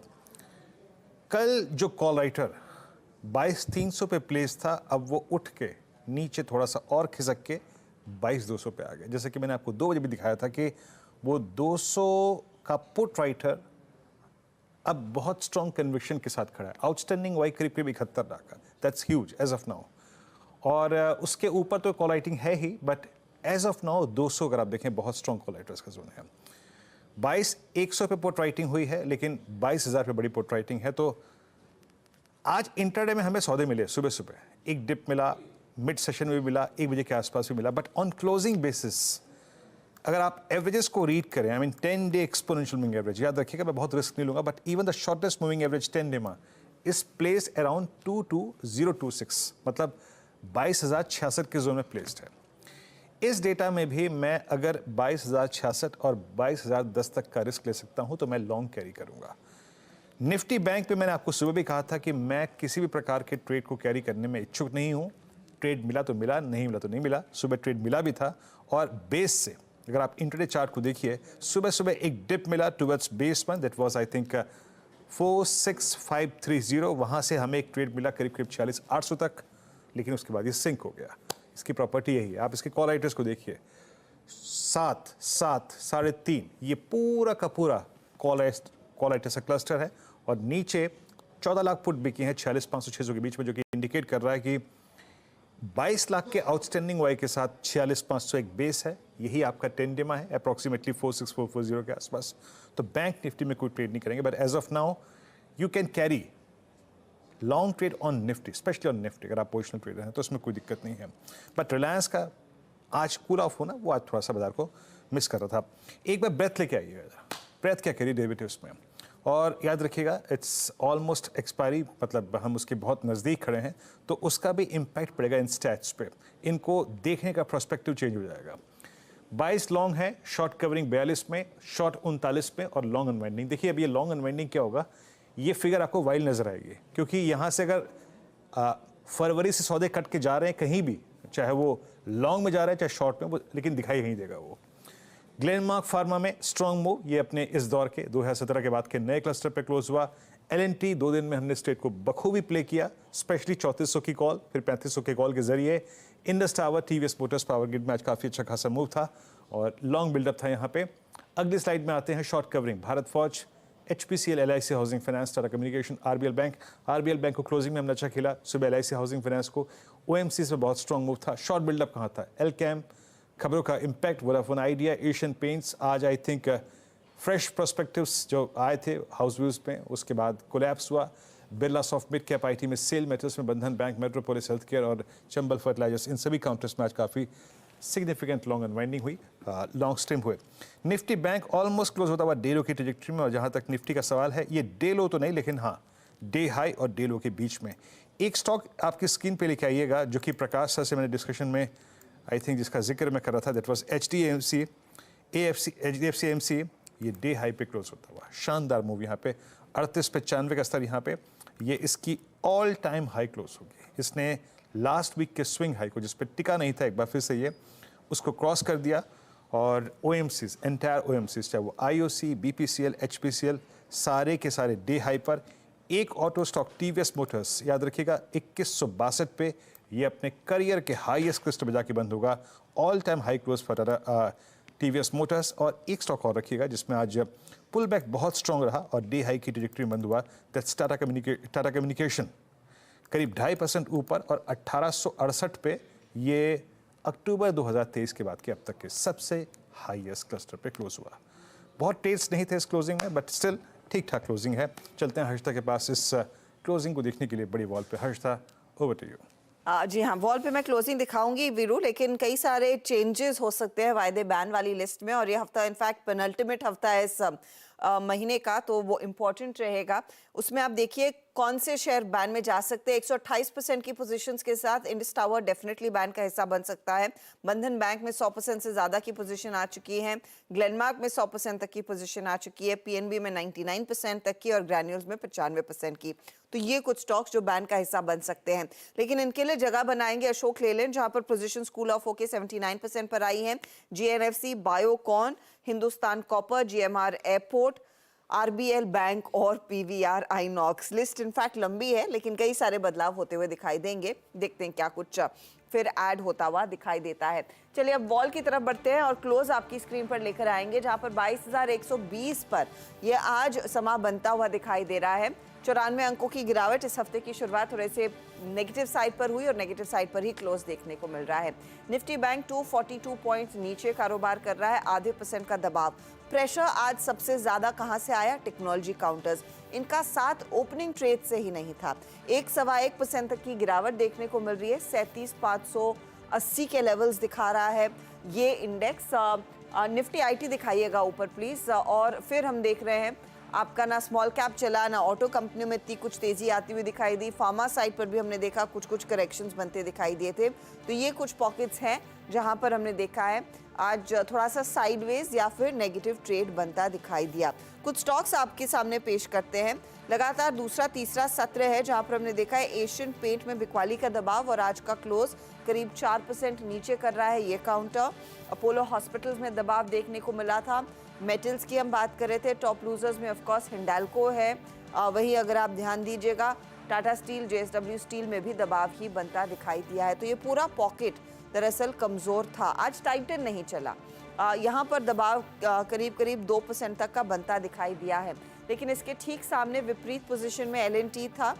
तेजी के ट्रेड 2-2.5% तक के इजाफे के साथ यहाँ पर क्लोज बनता दिखाई दिया है। ग्लेनमार्क फार्मा में मेंशन कर रही थी भले ही वो बैन का हिस्सा बन सकता है, लेकिन उस स्टॉक में 3% के गेंस देखने को मिले। भारत फोर्ज भी पॉजिटिव साइड पर वायदे में ट्रेड दिखाने में कामयाब। तो ये फिलहाल वो कुछ स्टॉक्स है जहां पर थोड़ी बहुत एक्टिविटी रही है। आपके लिए लेकर आते हैं हीट मैप। आज स्क्रीन ज़्यादा लाल दिखाई देगी। गिरने वाले शेयरों की संख्या कहीं ज़्यादा थी बढ़ने वालों की तुलना में। टाइटन, टाटा स्टील, टीसीएस की हम बात कर रहे थे। यहाँ ओएनजीसी कमज़ोर, एक्सिस बैंक में कमज़ोरी, रिलायंस इंडस्ट्रीज़ भी साइडवेज था। बैंकिंग काउंटर्स में एचडीएफसी बैंक को छोड़कर बाकी सभी हमारे जो दिग्गज बैंक है वो नेगेटिव साइड पर आते हुए यहाँ पर मुनाफा वसूली देखने को मिली है। एचडीएफसी बैंक इंट्राडे में नियरली 1% की गेंस दिखा रहा था, लेकिन क्लोजिंग आते आते यहाँ पर एकदम फ्लैट क्लोज 1422 पर ये जाकर टिका है। तो ये है फिलहाल आपके लिए स्थिति। 22,115 पर इंडेक्स आज जाकर टिकता हुआ। लेकर आते हैं अब सीधा सौदा का अपडेट। आशीष और नीरज के बीच का मुकाबला, किस तरह के रिटर्न्स यहाँ बने हैं। जैगिल प्रीपेड क्या भागा है, 20% तक का गेन इसमें बना। ट्रांसफॉर्मर एंड रेक्टिफायर, अरविंद स्मार्ट स्पेसेस, किपर इंडिया, ये सब खबरों में थे आज। वहीं अगर आप देखिए नीरज के आउट परफॉर्मर्स, ये भी क्या तेजी वाले काउंटर्स हैं। जी हाँ, तो 5% का अपर सर्किट कर्नेक्स में, पेटीएम में, कल्याणी स्टील 4% भागा और टिप्स इंडस्ट्रीज में भी 4% तक की तेजी बनती दिखाई दी है। तो ये इनफैक्ट वो काउंटर्स है जहां पर हमने देखा है क्लियर कट एक्शन आज के दिन बना है। चलिए अब फाइनल लेवल्स आपकी स्क्रीन पर लेकर आएंगे। 22,115 पर निफ्टी और 46,563 पर निफ्टी बैंक। जी हाँ हर्षिता, तो आज थोड़ा सा अगर आप देखें बैकफुट पैक इंडिसेस क्लोज हुए, बट वर्टिलिटी परसिस्ट करेगी। ये मंथली कॉन्ट्रैक्ट के एक्सपायर होने का सबसे बड़ा आई थिंक एक कहीं ना कहीं इम्पैक्ट होता ही है। बट कुछ स्टॉक्स के लिए क्लोजिंग अच्छी रही और एचडीएफसी बैंक थोड़ा सा स्टेबल हुआ, बट स्टिल नॉट श्योर। खैर, कल एक बार फिर से मंगलवार के दिन जो अमूमन भारतीय बाजारों के लिए अच्छा होता है, let's hope for the best for tomorrow as well. कल सुबह एक बार फिर से अनुज, मेरी, हर्षिता, नीरज जी और आशीष की आपसे होगी मुलाकात सुबह सुबह मॉर्निंग कॉल में, और उसके बाद मुनाफे की तैयारी में। तब तक के लिए नमस्कार।